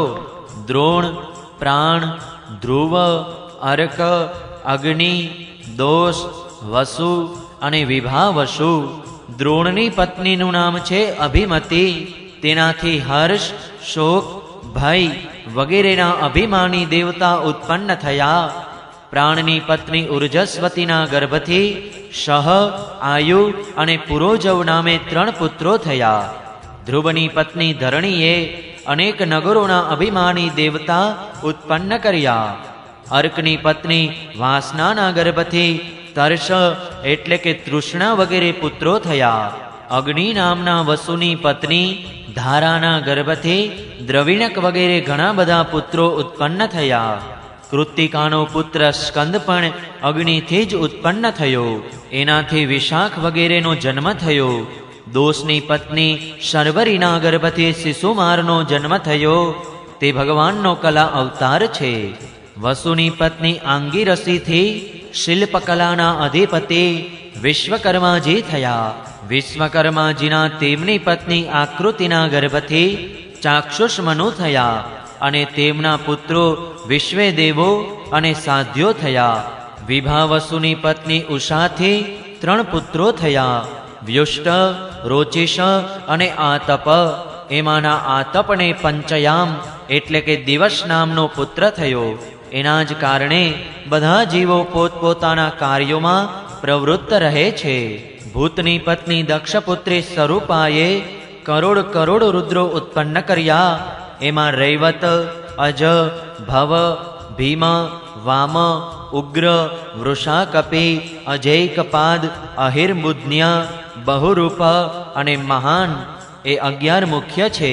ભૂતની બીજી પત્ની ભૂતાથી ભયંકર ભૂતો અને વિનાયકો વગેરેનો જન્મ થયો. આ બધા 11મા મુખ્ય રુદ્ર મહાનના પાર્ષદો થયા. અંગિરા પ્રજાપતિની પહેલી પત્ની સ્વધાએ પિતૃઓને ઉત્પન્ન કર્યા અને બીજી પત્ની સતીએ અથર્વાંગીરસ નામના વેદને જ પુત્ર રૂપે સ્વીકારી લીધો. કૃશાશ્વની પત્ની અર્ચિથી ધૂમ્રકેશનો જન્મ થયો અને બીજી પત્ની ધિષણાથી વેદશિરા, દેવલ, વયુન અને મનુ એ 4 પુત્રો થયા. તાર્ક્ષ્ય નામના કશ્યપને 4 પત્નીઓ હતી. વિનીતા, કદ્રુ, પતંગી અને યામિની. પતંગીથી પક્ષીઓનો અને યામિનીથી શલભો એટલે કે પતંગિયાનો જન્મ થયો. વિનતાના પુત્ર ગરુડ થયા, એ જ ભગવાન વિષ્ણુનું વાહન છે. વિનતાના જ બીજા પુત્ર અરુણ છે, જેઓ ભગવાન સૂર્યના સારથી છે. કદ્રુથી અનેક નાગો ઉત્પન્ન થયા. હે પરીક્ષિત, કૃત્તિકા વગેરે નક્ષત્રોની અભિમાની 27 દેવીઓ ચંદ્રમાની પત્નીઓ છે. તેમાંની રોહિણી સાથે વિશેષ પ્રેમ કરવાને કારણે ચંદ્રમાને પ્રજાપતિ દક્ષે શાપ આપ્યો, જેનાથી તેમને ક્ષયનો વ્યાધિ થઈ ગયો હતો. તેમને કોઈ સંતાન થયું નહીં. તેમણે દક્ષને ફરીથી પ્રસન્ન કરીને કૃષ્ણ પક્ષની ક્ષીણ કળાઓ શુક્લ પક્ષમાં પૂર્ણ થવાનું વરદાન મેળવી લીધું હતું. તેમ છતાં નક્ષત્રોની અભિમાની દેવીઓથી તેમને કોઈ સંતાન તો ન જ થયું. હે પરીક્ષિત, હવે તમે કશ્યપની પત્નીઓના મંગલમય નામ સાંભળો. તેઓ લોકમાતા છે અને તેમનાથી જ આ સઘળી સૃષ્ટિ ઉત્પન્ન થઈ છે. તેમના નામ છે અદિતિ, દિતિ, દનુ, કાષ્ઠા, અરિષ્ટા, સુરસા, ઈલા, મુનિ, ક્રોધવશા, તામ્રા, સુરભી, શર્મા અને તિમિ. આમાંની તિમિના સંતાનો છે જળચર જંતુઓ અને શર્માના સંતાનો છે વાઘ વગેરે હિંસક જીવો. સુરભીના સંતાનો છે ગાય વગેરે 2 ખરીઓવાળા પશુઓ. તામ્રાના સંતાન છે બાજ, ગીધ વગેરે શિકારી પક્ષીઓ. મુનિથી અપ્સરાઓ ઉત્પન્ન થઈ. ક્રોધવશાના સંતાનો થયા સાપ, વીછી વગેરે ઝેરી જંતુઓ. ઈલાથી વૃક્ષો, વેલીઓ વગેરે પૃથ્વીમાં ઉત્પન્ન થતી વનસ્પતિઓ થઈ. અને સુરસાથી યાતુધાન એટલે કે રાક્ષસો પેદા થયા. અરિષ્ટાથી ગંધર્વો અને કાષ્ઠાથી ઘોડા વગેરે 1 ખરીવાળા પશુઓ ઉત્પન્ન થયા. દનુના 61 પુત્ર થયા. એમાંના મુખ્ય સંતાનોના નામ સાંભળો. દ્વિમૂર્ધા, સંબર, અરિષ્ટ, હયગ્રીવ, વિભાવસુ, અયોમુખ, શંકુશિરા, સ્વરભાનુ, કપિલ, અરુણ, પુલોમા, વૃષપર્વા, એકચક્ર, અનુતાપન, ધૂમ્રકેશ, વિરૂપાક્ષ, વિપ્રચિતિ અને દુર્જય. સ્વરભાનુની પુત્રી સુપ્રભા સાથે નમુચીએ અને વૃષપર્વાની પુત્રી શર્મેષ્ઠા સાથે નહુષપુત્ર મહાબળવાન યયાતિએ લગ્ન કર્યા.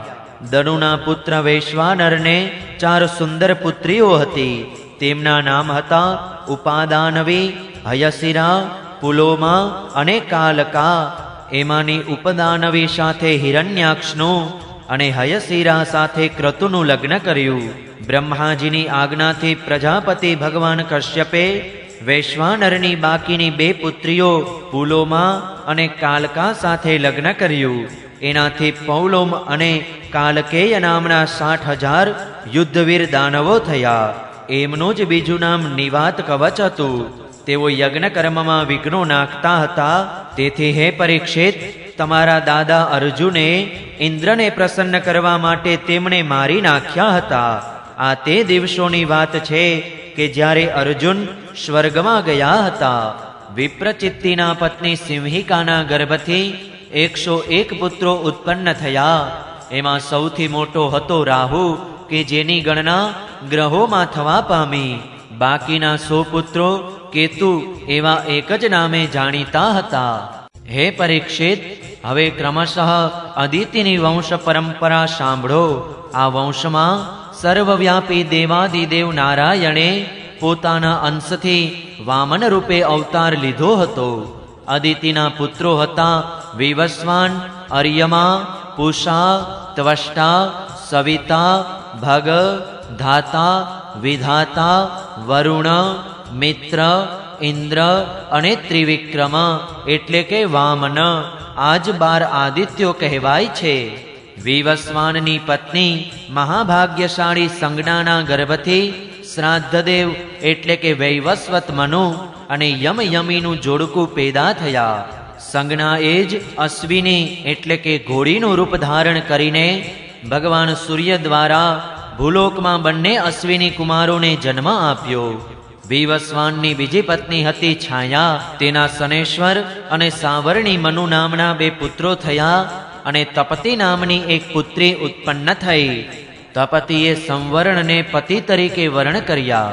આર્યમાની પત્ની માતૃકા હતી. તેના ગર્ભથી ચર્ષણી નામના પુત્ર થયા.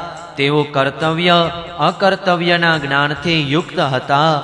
તેથી બ્રહ્માજીએ તેમના જ આધારે મનુષ્યની જાતિની એટલે કે બ્રાહ્મણ વગેરે વર્ણોની કલ્પના કરી. પૂષાને કોઈ સંતાન ન થયું. પ્રાચીન કાળમાં શિવજી જ્યારે દક્ષ પર ક્રોધિત થયા હતા ત્યારે આ પૂષા દાંત કાઢીને હસ્યા હતા. તેથી વીરભદ્રે આમના દાંત તોડી નાખ્યા હતા.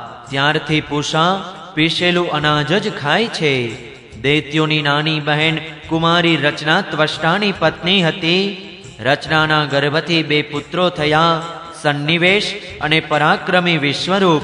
આ પ્રમાણે વિશ્વરૂપ જો કે શત્રુઓના ભાણે જ હતા, તો પણ દેવોના ગુરુ બૃહસ્પતિજીએ જ્યારે ઇન્દ્રથી અપમાનિત થઈને દેવોનો પરિત્યાગ કરી દીધો ત્યારે દેવોએ આ વિશ્વરૂપને જ પોતાના પુરોહિત બનાવ્યા હતા.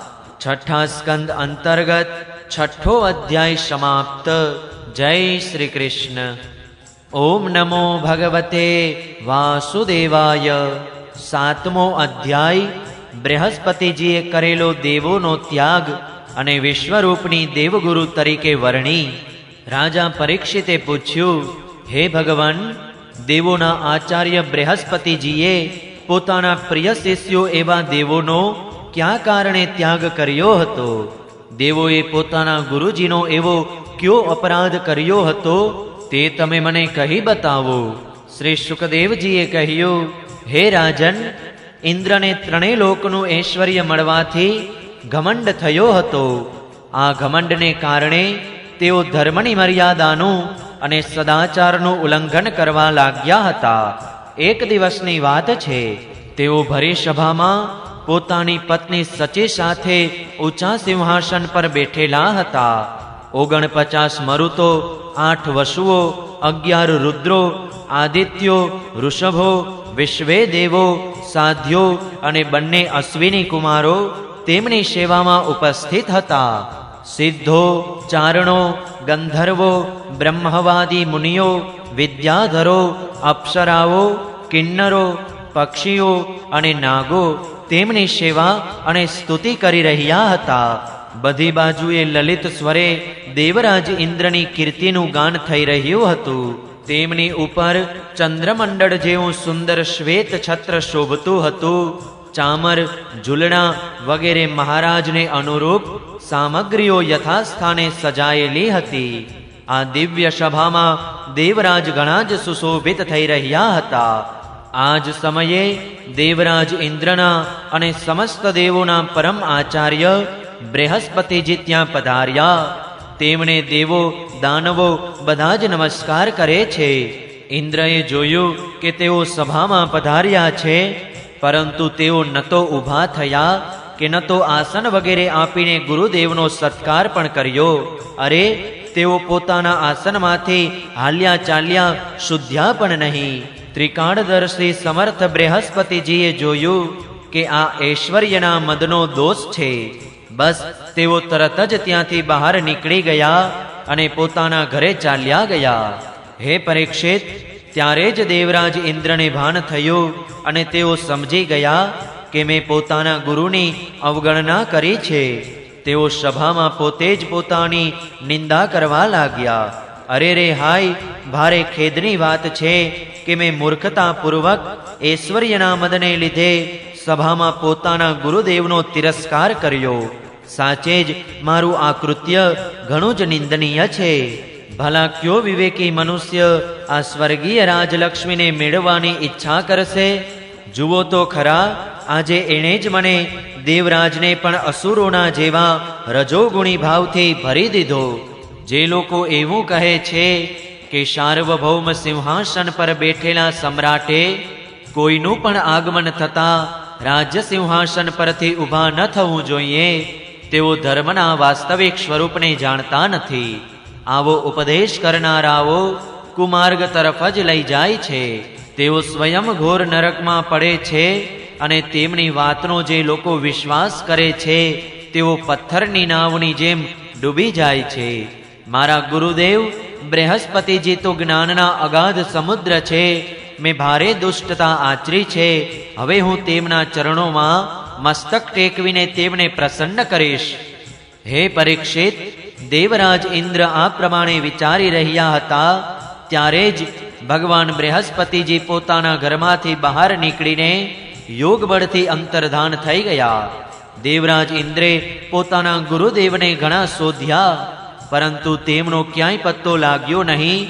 ત્યારે તેઓ ગુરુદેવ વિના પોતે સુરક્ષિત નથી એમ સમજીને દેવોની સાથે પોતાની બુદ્ધિ અનુસાર સ્વર્ગના રક્ષણનો ઉપાય વિચારવા લાગ્યા. પરંતુ તેઓ કશું પણ વિચારી શક્યા નહીં. તેમના ચિત્તને શાંતિ મળી નહીં. પછી તો દૈત્યોને પણ દેવગુરુ બૃહસ્પતિજી અને દેવરાજ ઇન્દ્ર વચ્ચેના વિસંવાદની જાણ થઈ ગઈ. ત્યારે તે મદોન્મત અને આતતાયી અસુરોએ પોતાના ગુરુ શુક્રાચાર્યના આદેશ મુજબ દેવો પર વિજય મેળવવા માટે આક્રમણ કર્યું. તેમણે દેવો પર એટલા તીક્ષ્ણ બાણોનો વરસાદ વરસાવ્યો કે તેમના માથા, જાંઘ, હાથ વગેરે અંગો વિછિન્ન થઈને પડવા લાગ્યા. ત્યારે ઇન્દ્રની સાથે બધા જ દેવો શિર નમાવીને બ્રહ્માજીના શરણે ગયા. સ્વયંભૂ અને સમર્થ બ્રહ્માજીએ જોયું કે દેવોની તો ખરેખર ભારે દુર્દશા થઈ રહી છે અને તેથી તેમનું હૃદય અત્યંત કરુણાથી ભરાઈ ગયું. તેઓ દેવતાઓને સાંત્વના આપતા કહેવા લાગ્યા. શ્રી બ્રહ્માજીએ કહ્યું, હે દેવતાઓ, આ ઘણા દુઃખની વાત છે. સાચે જ તમે લોકોએ બહુ અનુચિત કામ કર્યું છે. હરી હરી, તમે ઐશ્વર્યના મદથી આંધળા થઈને બ્રહ્મજ્ઞાની, વેદવેત્તા અને સંયમી બ્રાહ્મણનો સત્કાર કર્યો નહીં. દેવતાઓ, તમારી તેજ અનીતિનું આ ફળ છે કે સમૃદ્ધિશાળી હોવા છતાં પણ આજે તમારે પોતાના નિર્બળ શત્રુઓ સામે નીચું જોવું પડ્યું છે. હે ઇન્દ્ર, જુઓ, તમારા શત્રુઓ પણ પહેલા તેમણે પોતાના ગુરુ શુક્રાચાર્યજીનો તિરસ્કાર કર્યો હતો. એ કારણે અત્યંત નિર્બળ થઈ ગયા હતા. પરંતુ હવે તેમની ભક્તિભાવપૂર્વક આરાધના કરીને તેઓ ફરીથી ધનજનથી શક્તિશાળી થઈ ગયા છે. હે દેવો, મને તો એવું જણાઈ રહ્યું છે કે શુક્રાચાર્યજીને પોતાના આરાધ્ય દેવ માનતા એ દૈત્યો થોડા દિવસોમાં મારો બ્રહ્મલોક પણ પડાવી લેશે. શુક્રાચાર્યજીએ એમને અર્થશાસ્ત્રનું સંપૂર્ણ શિક્ષણ આપેલું છે. એ જે કંઈ કરવા ઈચ્છે છે તેનો ભેદ તમે પામી શકતા નથી. તેમની સલાહ મંત્રણા ઘણી ગુપ્ત હોય છે. આવી સ્થિતિમાં તેઓ સ્વર્ગને તો ગણતા જ નથી. તેઓ તો ઈચ્છે તે લોકને જીતી શકે છે. એ સાચું જ છે કે જે રાજાઓ, બ્રાહ્મણો, ગોવિંદ અને ગાયોને પોતાનું સર્વસ્વ માને છે અને જેમના પર તેમની કૃપા રહે છે તેમનું ક્યારેય અમંગળ થતું નથી. તેથી તમે બધા અત્યારે સત્વરે ત્વષ્ટાના પુત્ર વિશ્વરૂપ પાસે જાઓ અને તેમની સેવા કરો. તેઓ સદા બ્રાહ્મણ, તપસ્વી અને સંયમી છે. જો તમે તેમના અસુરો પ્રત્યેના પ્રેમને ક્ષમા કરી શકશો અને તેમનું સન્માન કરશો તો તેઓ તમારું કામ બનાવી દેશે. શ્રી સુખદેવજી કહે છે, હે રાજન, જ્યારે બ્રહ્માજીએ દેવોને આ પ્રમાણે કહ્યું ત્યારે તેમની ચિંતા દૂર થઈ ગઈ. તેઓ ત્વષ્ટાના પુત્ર ઋષિ વિશ્વરૂપ પાસે ગયા અને તેમને ભેટીને આ પ્રમાણે કહેવા લાગ્યા. દેવોએ કહ્યું, હે તાત, તમારું કલ્યાણ થાવ. અમે તમારા આશ્રયમાં અતિથિ તરીકે આવ્યા છીએ. અમે એક રીતે તમારા વડીલ છીએ. તેથી તમે અમારી સમયોચિત અભિલાષા પૂરી કરો. જેમને સંતાન થઈ ગયા હોય તેવા સત્પુરુષોનો પણ સૌથી મોટો ધર્મ એ જ છે કે તેઓ પોતાના પિતાની અને અન્ય વડીલોની સેવા કરે. તો પછી જેઓ બ્રહ્મચારી છે તેમની બાબતમાં તો કહેવાનું જ શું હોય. હે વત્સ, આચાર્ય વેદની, પિતા બ્રહ્માજીની, ભાઈ ઇન્દ્રની, અને માતા પૃથ્વીની સાક્ષાત મૂર્તિ હોય છે. એ જ પ્રમાણે બહેન દયાની, અતિથિ ધર્મની, અભ્યાગત અગ્નિની અને જગતના બધા પ્રાણીઓ પોતાના આત્માની જ મૂર્તિ એટલે કે આત્મ સ્વરૂપ હોય છે. હે પુત્ર, અમે તમારા વડીલ છીએ. અત્યારે શત્રુઓએ અમને જીતી લીધા છે. અમે ઘણા દુઃખી થઈ રહ્યા છીએ. તમે પોતાના તપોબળથી આ દુઃખ, દારિદ્ર્ય અને પરાજયને દૂર કરી દો. પુત્ર, તમારે અમારી આજ્ઞાનું પાલન કરવું જોઈએ.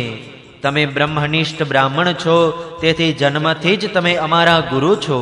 અમે તમારી આચાર્ય રૂપે વરણી કરીને તમારી શક્તિથી શત્રુઓ પર અનાયાસ જ વિજય મેળવી લેશું.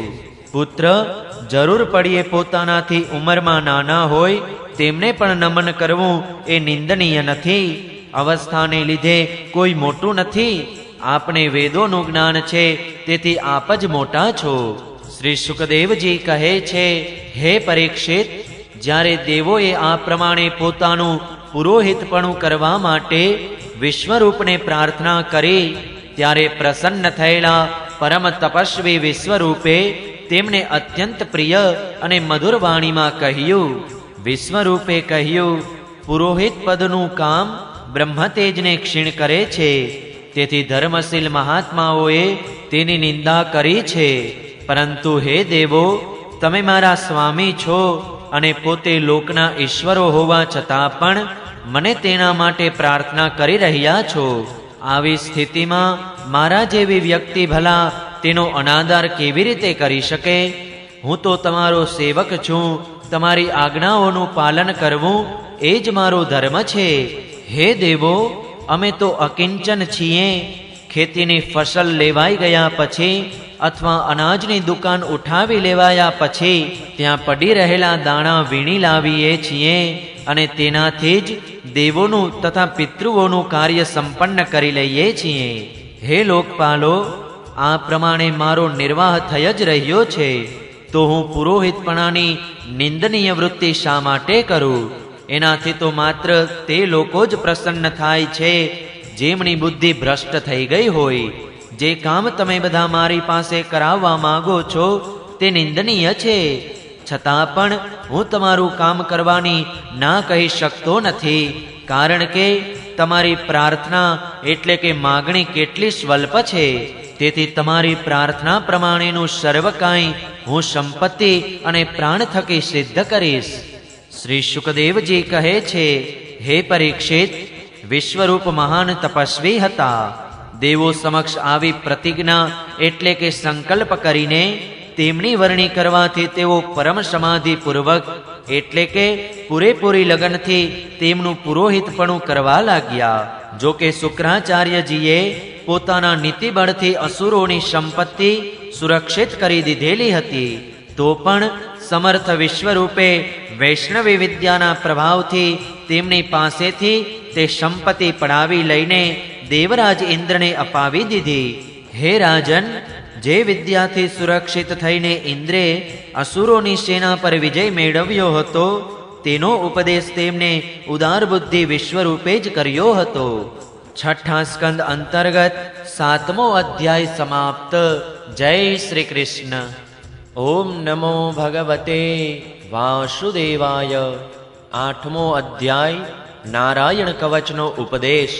રાજા પરીક્ષિતે પૂછ્યું, હે ભગવાન, દેવરાજ ઇન્દ્રે જેનાથી સુરક્ષિત થઈને શત્રુઓની ચતુરંગી સેનાને અનાયાસે જ જીતીને ત્રણેય લોકની રાજલક્ષ્મીનો ઉપભોગ કર્યો, તે નારાયણ કવચ તમે મને કહી સંભળાવો અને એ પણ બતાવો કે તેમણે તેનાથી સુરક્ષિત થઈને યુદ્ધભૂમિમાં આક્રમણકારી શત્રુઓ પર કેવી રીતે વિજય મેળવ્યો. સુખદેવજીએ કહ્યું, હે પરીક્ષિત, જ્યારે દેવોએ વિશ્વરૂપને પોતાના પુરોહિત બનાવ્યા ત્યારે દેવરાજ ઇન્દ્રના પૂછવાથી વિશ્વરૂપે તેમને નારાયણ કવચનો ઉપદેશ કર્યો. તમે તે એકાગ્ર ચિત્તે સાંભળો. વિશ્વરૂપે ઉપદેશ કરતા કહ્યું, હે દેવરાજ ઇન્દ્ર, ભયનો પ્રસંગ આવી પડતા નારાયણ કવચ ધારણ કરીને પોતાના શરીરનું રક્ષણ કરવું જોઈએ. તેની વિધિ છે, સૌ પ્રથમ હાથ પગ ધોઈને આચમન કરવું. પછી હાથમાં દર્ભની પવિત્રી પહેરીને ઉત્તરાભિમુખ બેસવું. ત્યાર પછી કવચ ધારણ કરતા સુધી મૌન રાખવાનો નિશ્ચય કરીને પવિત્રતાપૂર્વક ઓમ નમો નારાયણાય અને ઓમ નમો ભગવતે વાસુદેવાય આ મંત્રો વડે હૃદય વગેરેમાં અંગન્યાસ તથા અંગુષ્ઠાદિ કરન્યાસ કરવો. પહેલા ઓમ નમો નારાયણાય આ 8 અક્ષરના મંત્રના ઓમ વગેરે 8 અક્ષરોનો ક્રમશઃ પગ, ઘૂંટણ, જાંઘ, પેટ, હૃદય, વક્ષસ્થળ, મુખ, શિરમાં ન્યાસ કરવો. અથવા આ જ મંત્રના છેલ્લા અક્ષર યકારથી શરૂ કરીને ઓમકાર સુધીના 8 અક્ષરોનો શિરથી શરૂ કરીને તે જ 8 અંગોમાં ઉલટા ક્રમે ન્યાસ કરવો. ત્યાર પછી ઓમ નમો ભગવતે વાસુદેવાય આ દ્વાદશાક્ષરી મંત્રના ઓમ વગેરે 12 અક્ષરોનો જમણી તર્જનીથી ડાબી તર્જની સુધીની બંને હાથોની 8 આંગળીઓમાં અને હાથના બંને અંગૂઠાઓના બંને વેઢાઓમાં ન્યાસ કરવો. એ પછી ઓમ વિષ્ણવે નમઃ આ મંત્રના પહેલા અક્ષર ઓમનો હૃદયમાં, વીનો બ્રહ્મરંધ્રમાં, શનો ભવાની મધ્યમાં, ણનો ચોટલીમાં, વેનો બંને આંખોમાં અને નનો શરીરની બધી સંધિઓમાં ન્યાસ કરવો. ત્યાર પછી ઓમ મહ અસ્ત્રાય ફટ કહીને દિગ્બંધન કરવો. આ પ્રમાણે ન્યાસ કરવાથી આ વિધિને જાણનારો મનુષ્ય મંત્ર સ્વરૂપ થઈ જાય છે. એ પછી સમગ્ર ઐશ્વર્ય, ધર્મ, યશ, લક્ષ્મી, જ્ઞાન અને વૈરાગ્યથી પરિપૂર્ણ ઈષ્ટદેવનું ધ્યાન કરવું અને પોતે પણ તદ્રુપ થઈ જવું.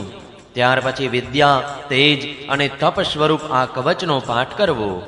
ઓમ હરિર્વિદધ્યાન મમ સર્વરક્ષામ ન્યસ્ત્રાંઘ્રિપદ્મપતગેન્દ્રપૃષ્ઠે દરાચિચર્મા શિગદેષુ ચાપ પાસાંદધાનોષ્ટગુણોષ્ટબાહુઃ અર્થાત ભગવાન શ્રી હરિએ ગરુડજીની પીઠ પર પોતાના ચરણકમળ રાખેલા છે. અણીમાં વગેરે 8 સિદ્ધિઓ તેમની સેવા કરી રહી છે. 8 હાથોમાં શંખ, ચક્ર, ઢાલ, તલવાર, ગદા, બાણ, ધનુષ્ય અને પાસ ધારણ કરેલા છે. તે જ ઓમકાર સ્વરૂપ પ્રભુ બધા પ્રકારે બધી બાજુએથી મારું રક્ષણ કરે. જલેષુ મામ રક્ષતુ મત્સ્યમૂર્તિર યાદો ગણેભ્યો વરુણસ્ય પાસાત સ્થળેષુ માયા બટુવામનો વ્યાત ત્રિવિક્રમઃ ખેવઠુ વિશ્વરૂપઃ મત્સ્યમૂર્તિ ભગવાન પાણીમાં જળજંતુઓમાંથી અને વરુણના પાસમાંથી મારું રક્ષણ કરે. માયાથી બ્રહ્મચારીનું રૂપ ધારણ કરનારા વામન ભગવાન પૃથ્વી પર અને વિશ્વરૂપ ત્રિવિક્રમ ભગવાન આકાશમાં મારું રક્ષણ કરે. જેમના ભયાનક અટ્ટહાસ્યથી બધી દિશાઓ ગુંજી ઉઠી હતી અને દૈત્યોની ગર્ભવતી પત્નીઓના ગર્ભ પડી ગયા હતા, તે દૈત્ય યુથપતિઓના શત્રુ નરસિંહ ભગવાન કિલ્લા, જંગલ, રણભૂમિ વગેરે વિકટ સ્થાનોમાં મારું રક્ષણ કરે. પોતાની દાઢો પર પૃથ્વીને ધારણ કરનારા યજ્ઞમૂર્તિ વરાહ ભગવાન માર્ગમાં પરશુરામજી પર્વતોના શિખરો પર અને લક્ષ્મણજી સહિત ભરતજીના મોટા ભાઈ શ્રી રામચંદ્ર ભગવાન પ્રવાસના સમયે મારું રક્ષણ કરે. નારાયણ ભગવાન મારણ મોહન વગેરે ભયંકર અવિચારોમાંથી અને તમામ પ્રકારના પ્રમાદોમાંથી એટલે કે સર્વ પ્રકારની આકસ્મિક દુર્ઘટનાઓમાંથી મારું રક્ષણ કરે. ઋષિ શ્રેષ્ઠ નર ગર્વમાંથી, યોગેશ્વર દત્તાત્રેય ભગવાન યોગના વિઘ્નોમાંથી અને 3 ગુણોના અધિપતિ કપિલ ભગવાન કર્મના બંધનોમાંથી મારું રક્ષણ કરે. પરમ ઋષિ સનત કુમાર કામદેવ તરફથી હયગ્રીવ ભગવાન માર્ગમાં ચાલતી વખતે દેવમૂર્તિઓને નમસ્કાર વગેરે નહીં કરવાના અપરાધમાંથી દેવર્ષિ નારદજી સેવાના દોષોમાંથી અને કચ્છપ ભગવાન બધા પ્રકારના નરકોમાંથી મારું રક્ષણ કરે. ધનવંતરી ભગવાન કુપથ્યમાંથી, જીતેન્દ્રિય ભગવાન ઋષભદેવજી સુખ દુઃખ તથા ભયપ્રદ દ્વંદ્વોમાંથી, યજ્ઞ ભગવાન લોકનિંદામાંથી, શ્રી બળરામજી મનુષ્ય નિર્મિત આપત્તિઓમાંથી અને શ્રી શેષજી ક્રોધવશ નામના સર્પોથી મારું રક્ષણ કરે. ભગવાન શ્રી કૃષ્ણ દ્વૈપાયન વ્યાસ અજ્ઞાનમાંથી તથા શ્રી બુદ્ધદેવ પાખંડીઓ તરફથી અને પ્રમાદમાંથી મારું રક્ષણ કરે. ધર્મના રક્ષણ માટે મહાન અવતાર ધારણ કરનારા કલ્કી ભગવાન પાપ પ્રધાન કડીકાળના દોષોમાંથી મારું રક્ષણ કરે. પ્રાતઃકાલે કેશવ ભગવાન પોતાની ગદા લઈને, પોતાની વાંસળી લઈને ગાયો ચરાવતા જતા શ્રી ગોવિંદ ભગવાન પોતાની તીક્ષ્ણ શક્તિ સાથે નારાયણ ભગવાન પૂર્વાહ્નમાં એટલે કે બપોર પહેલા અને વિષ્ણુ ભગવાન ચક્રરાજ સુદર્શન લઈને મધ્યાહનમાં મારું રક્ષણ કરે. મધુસૂદન ભગવાન પોતાનું પ્રચંડ ધનુષ્ય લઈને અપરાહ્નમાં એટલે કે ત્રીજા પ્રહરોમાં મારું રક્ષણ કરે. બ્રહ્મા વગેરે ત્રિમૂર્તિધારી માધવ સાયંકાળે, ઋષિકેશ ભગવાન સૂર્યાસ્ત પછીના સમયે અને પદ્મનાભ ભગવાન એકલા મધ્યરાત્રિ પહેલા તથા મધ્યરાત્રિના સમયે મારું રક્ષણ કરે. શ્રી વત્સલાછન શ્રી હરિ રાત્રિના પાછલા પહરોમાં, ખડગધારી જનાર્દન ભગવાન ઉષા કાળે, શ્રી દામોદર ભગવાન સૂર્યોદય પહેલાના સમયે અને કાળમૂર્તિ વિશ્વેશ્વર ભગવાન સમસ્ત સંધ્યાઓ વેળાએ મારું રક્ષણ કરે. હે સુદર્શન, તમારો આકાર ચક્ર જેવો છે. તમારી કિનારીઓનો ભાગ પ્રલય વેળાના અગ્નિ જેવો અત્યંત તીક્ષ્ણ છે. તમે ભગવાનની પ્રેરણાથી બધી બાજુએ વિચરતા રહો છો. જેમ આગ વાયુની મદદથી સૂકા ઘાસ પાંદડાને બાળી નાખે છે, તેવી જ રીતે તમે અમારા શત્રુની સેનાને જલ્દીમાં જલ્દી બાળી નાખો. હે કૌમોદકી ગદા, તમારામાંથી છૂટતા તલખણાઓનો સ્પર્શ વજ્રના જેવો અસહ્ય છે. તમે ભગવાન અજીતની પ્રિયા છો અને હું તેમનો સેવક છું. તેથી તમે કુષ્માંડ, વિનાયક, યક્ષ, રાક્ષસ, ભૂત, પ્રેત વગેરે ગ્રહોને અત્યારે જ કચડી નાખો તથા મારા શત્રુઓના ચૂરેચૂરા કરી નાખો. હે શંખ શ્રેષ્ઠ, તમે ભગવાન શ્રી કૃષ્ણ વડે કરાયેલા ભયંકર ઘોષથી મારા શત્રુઓના હૈયા થરથરાવી દો તથા યાતુધાન, પ્રથમ, પ્રેત, માતૃકા, પિશાચ, બ્રહ્મરાક્ષસ વગેરે ભયાનક પ્રાણીઓને અહીંથી તરત જ ભગાડી મૂકો. ભગવાનની પ્રિય હે તલવાર, તમારી ધાર અત્યંત તીક્ષ્ણ છે. તમે ભગવાનની પ્રેરણાથી મારા શત્રુઓને છેદી નાખો, છિન્ન ભિન્ન કરી નાખો. ભગવાનની પ્રિય હે ઢાલ, તમારા શેકડો ચંદ્રાકાર મંડળ છે. તમે પાપી નજરવાળા, પાપી આત્માવાળા મારા શત્રુઓની આંખોને આચ્છાદિત કરી દો. સૂર્ય વગેરે ગ્રહો, ધૂમકેતુ એટલે કે પૂંછડિયા વગેરે તારા, કેતુઓ, દુષ્ટ મનુષ્યો, સાપ વગેરે પેટે ચાલનારા જીવજંતુઓ, દાઢોવાળા હિંસક પશુઓ તેમજ ભૂત પ્રેત વગેરેના તથા પાપી પ્રાણીઓથી અમને જે ભય છે અને જેવો અમારા કલ્યાણમાં બાધારૂપ છે, તે બધા જ ભગવાનના નામ, રૂપ અને આયુધોનું કીર્તન કરવાથી તત્કાળ નાશ પામે.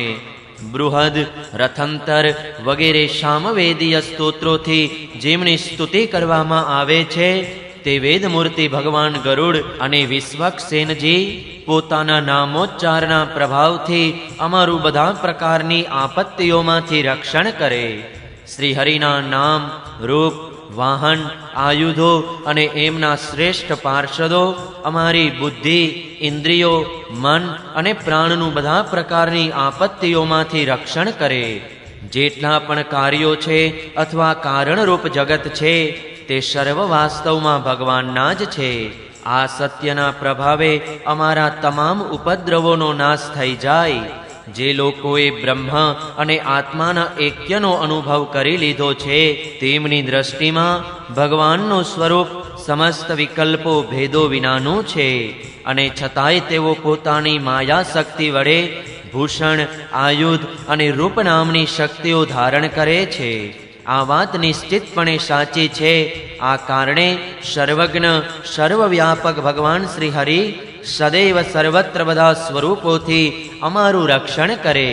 જેઓ પોતાના ભયંકર અટ્ટહાસ્યથી બધા લોકોના ભયને ભગાડી મૂકે છે અને પોતાના તેજથી બધાના તેજને ગ્રસી લે છે, તે ભગવાન નરસિંહ દિશા વિદેશીઓમાં નીચે અને ઉપર, બહાર અને અંદર બધી બાજુએ અમારું રક્ષણ કરે. હે દેવરાજ ઇન્દ્ર, મેં તમને આ નારાયણ કવચ કહી સંભળાવ્યું. આ કવચથી તમે પોતાને સુરક્ષિત કરી લો. પછી તમે અનાયાસે જ બધા દૈત્ય યુદ્ધપતિઓને જીતી લેશો. આ નારાયણ કવચ ધારણ કરનારો મનુષ્ય જેને પણ પોતાના નેત્રોથી જુએ છે અથવા પગથી સ્પર્શ કરે છે, તે તરત જ બધા ભયોમાંથી મુક્ત થઈ જાય છે. જે મનુષ્ય આ વૈષ્ણવી વિદ્યાને ધારણ કરી લે છે, તેને રાજા, લૂંટારા, પ્રેત, પિશાચ વગેરે તથા વાઘ વગેરે હિંસક જાનવરો તરફથી ક્યારેય કોઈ પણ પ્રકારનો ભય રહેતો નથી. હે દેવરાજ, પ્રાચીન કાળમાં એક કૌશિક બ્રાહ્મણે આ વિદ્યા ધારણ કરીને રણ પ્રદેશમાં યોગ ધારણા પૂર્વક પોતાનો દેહ ત્યાગ કર્યો હતો. તે બ્રાહ્મણનો દેહ જ્યાં પડ્યો હતો તે સ્થળ ઉપરથી ગંધર્વરાજ ચિત્રરથ એક દિવસ પોતાની પત્નીઓ સાથે વિમાનમાં બેસીને જતા હતા. તેઓ તે સ્થળે આવતા જ ઊંધા માથે આકાશમાંથી વિમાન સહિત પૃથ્વી પર પટકાઈ પડ્યા. આ ઘટના બનતા તેમને ભારે આશ્ચર્ય થયું. જ્યારે તેમને વાલખિલ્ય મુનિઓએ બતાવ્યું કે નારાયણ કવચ ધારણ કરવાનો જ આ પ્રભાવ છે, ત્યારે તેમણે તે બ્રાહ્મણ દેવતાના અસ્થિ લઈ જઈને પૂર્વ વહેતી સરસ્વતી નદીના પ્રવાહમાં વહાવી દીધા અને પછી તેઓ સ્નાન કરીને પોતાના લોકમાં સિધાવી ગયા. શ્રી સુખદેવજી કહે છે, હે પરીક્ષિત, જે મનુષ્ય આ નારાયણ કવચ યોગ્ય સમયે સાંભળે છે અને જે એને આદરપૂર્વક ધારણ કરે છે, તેની આગળ બધા જ ભૂત પ્રાણીઓ આદરથી નમી પડે છે અને તે બધા પ્રકારના ભયમાંથી મુક્ત થઈ જાય છે. સતક્રતુ ઇન્દ્રે આચાર્ય વિશ્વરૂપ પાસેથી આ વૈષ્ણવી વિદ્યા મેળવીને યુદ્ધભૂમિમાં અસુરોને જીતી લીધા અને તેઓ 3 લોકના ઐશ્વર્યનો ઉપભોગ કરવા લાગ્યા. છઠ્ઠા સ્કંદ અંતર્ગત નારાયણ વર્મ કથન નામનો 8મો અધ્યાય સમાપ્ત. જય શ્રી કૃષ્ણ. ઓમ નમો ભગવતે વાસુદેવાય. 9મો અધ્યાય વિશ્વરૂપનો વધ. વૃત્રાસુર થકી દેવોનો પરાજય. દેવોએ કરેલી ભગવાનની સ્તુતિ અને ભગવાનની પ્રેરણાથી દેવોનું દધીચી ઋષિ પાસે જવું. શ્રી સુખદેવજી કહે છે, પરીક્ષિત, અમે સાંભળ્યું છે કે વિશ્વરૂપને 3 શિર હતા. તેઓ એક મુખેથી સોમરસ તથા બીજા મુખેથી શુરા એટલે કે મદ્ય પીતા હતા અને ત્રીજા મુખેથી અન્ન આરોગતા હતા. તેમના પિતા ત્વષ્ટા વગેરે 12 આદિત્ય દેવો હતા. તેથી તેઓ વિશ્વરૂપજી યજ્ઞ સમયે પ્રત્યક્ષપણે મોટા સ્વરે ઉચ્ચારણ કરીને અત્યંત વિનયપૂર્વક દેવતાઓને આહુતિ આપતા હતા અને એ સાથે જ ગુપ્ત રીતે અસુરોને પણ આહુતિ આપતા રહેતા હતા. તેમની માતા અસુર કુળની હતી, તેથી જ તેઓ માતૃપ્રેમને વશ વર્તીને યજ્ઞ કરતી વખતે આ પ્રમાણે અસુરોને યજ્ઞભાગ પહોંચાડતા રહેતા હતા. દેવરાજ ઇન્દ્રએ જોયું કે આ પ્રમાણે તેઓ દેવોનો અપરાધ અને ધર્મના બહાને અસત્ય આચરણ કરી રહ્યા છે. આનાથી ઇન્દ્રને ડર લાગ્યો અને ક્રોધે ભરાઈને તેમણે ખૂબ જ ત્વરાથી તેમના 3 શિર છેદી નાખ્યા. વિશ્વરૂપનું સોમરસ પીનારું શિર ચાતક, મદ્યપાન કરનારું શિર ગોરૈયો અને અન્ન આરોગનારું મુખ તેતર બની ગયા. ઇન્દ્રે ઈચ્છ્યું હોત તો તેઓ વિશ્વરૂપના વધથી લાગેલું હત્યાનું પાપ દૂર કરી શકત, પરંતુ તેમણે એમ કરવું યોગ્ય ન માન્યું. બલકે હાથ જોડીને તેનો સ્વીકાર કરી લીધો અને 1 વર્ષ સુધી તેમાંથી છૂટવાનો કોઈ ઉપાય કર્યો નહીં. ત્યાર પછી બધા લોકોની સામે પોતાની શુદ્ધિ માટે તેમણે પોતાની બ્રહ્મહત્યાને 4 ભાગમાં વહેંચીને પૃથ્વી, જળ, વૃક્ષો અને સ્ત્રીઓને આપી પૃથ્વીએ ઇન્દ્રની બ્રહ્મા હત્યાનો ચોથો ભાગ સ્વીકારી લીધો અને બદલામાં એવું વરદાન મેળવી લીધું કે જ્યાં ક્યાંય પણ ખાડો હોય તે યોગ્ય સમયે આપોઆપ પુરાઈ જશે. આજ પૃથ્વીએ સ્વીકારેલી બ્રહ્મા હત્યા ક્યાંક ક્યાંક ઉષણ એટલે કે ક્ષારયુક્ત ભૂમિના રૂપમાં દેખાઈ આવે છે.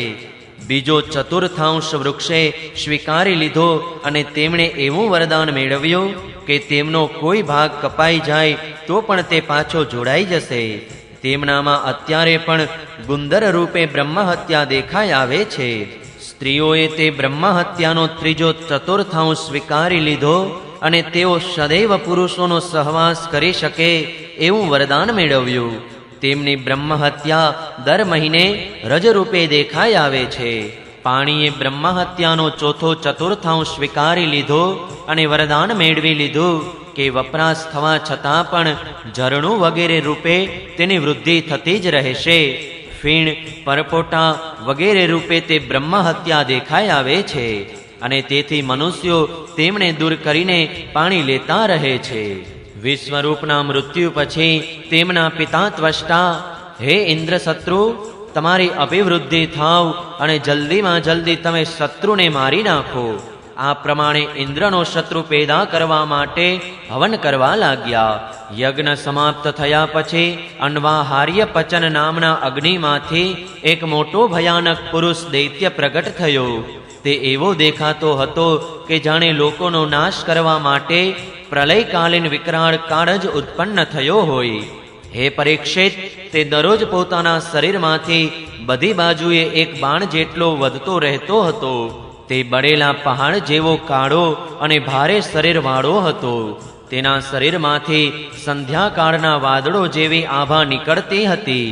તેના માથાના વાળ અને દાઢી મૂછ તપેલા તાંબા જેવા લાલ રંગના હતા તથા તેની આંખો મધ્યાહ્નના સૂર્ય જેવી ભડભડકતી હતી.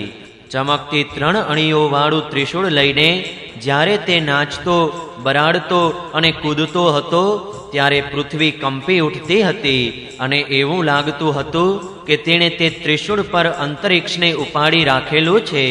તે વારંવાર બગાસા ખાતો હતો. એનાથી ગુફા જેવું તેનું વિકરાળ મુખ જ્યારે ખુલતું ત્યારે લાગતું હતું કે તે જાણે આખા આકાશને પી જશે. જીભથી બધા નક્ષત્રોને ચાટી જશે અને પોતાની વિશાળ અને વિકરાળ દાઢોવાળા મોઢાથી 3 લોકોને ગળી જશે.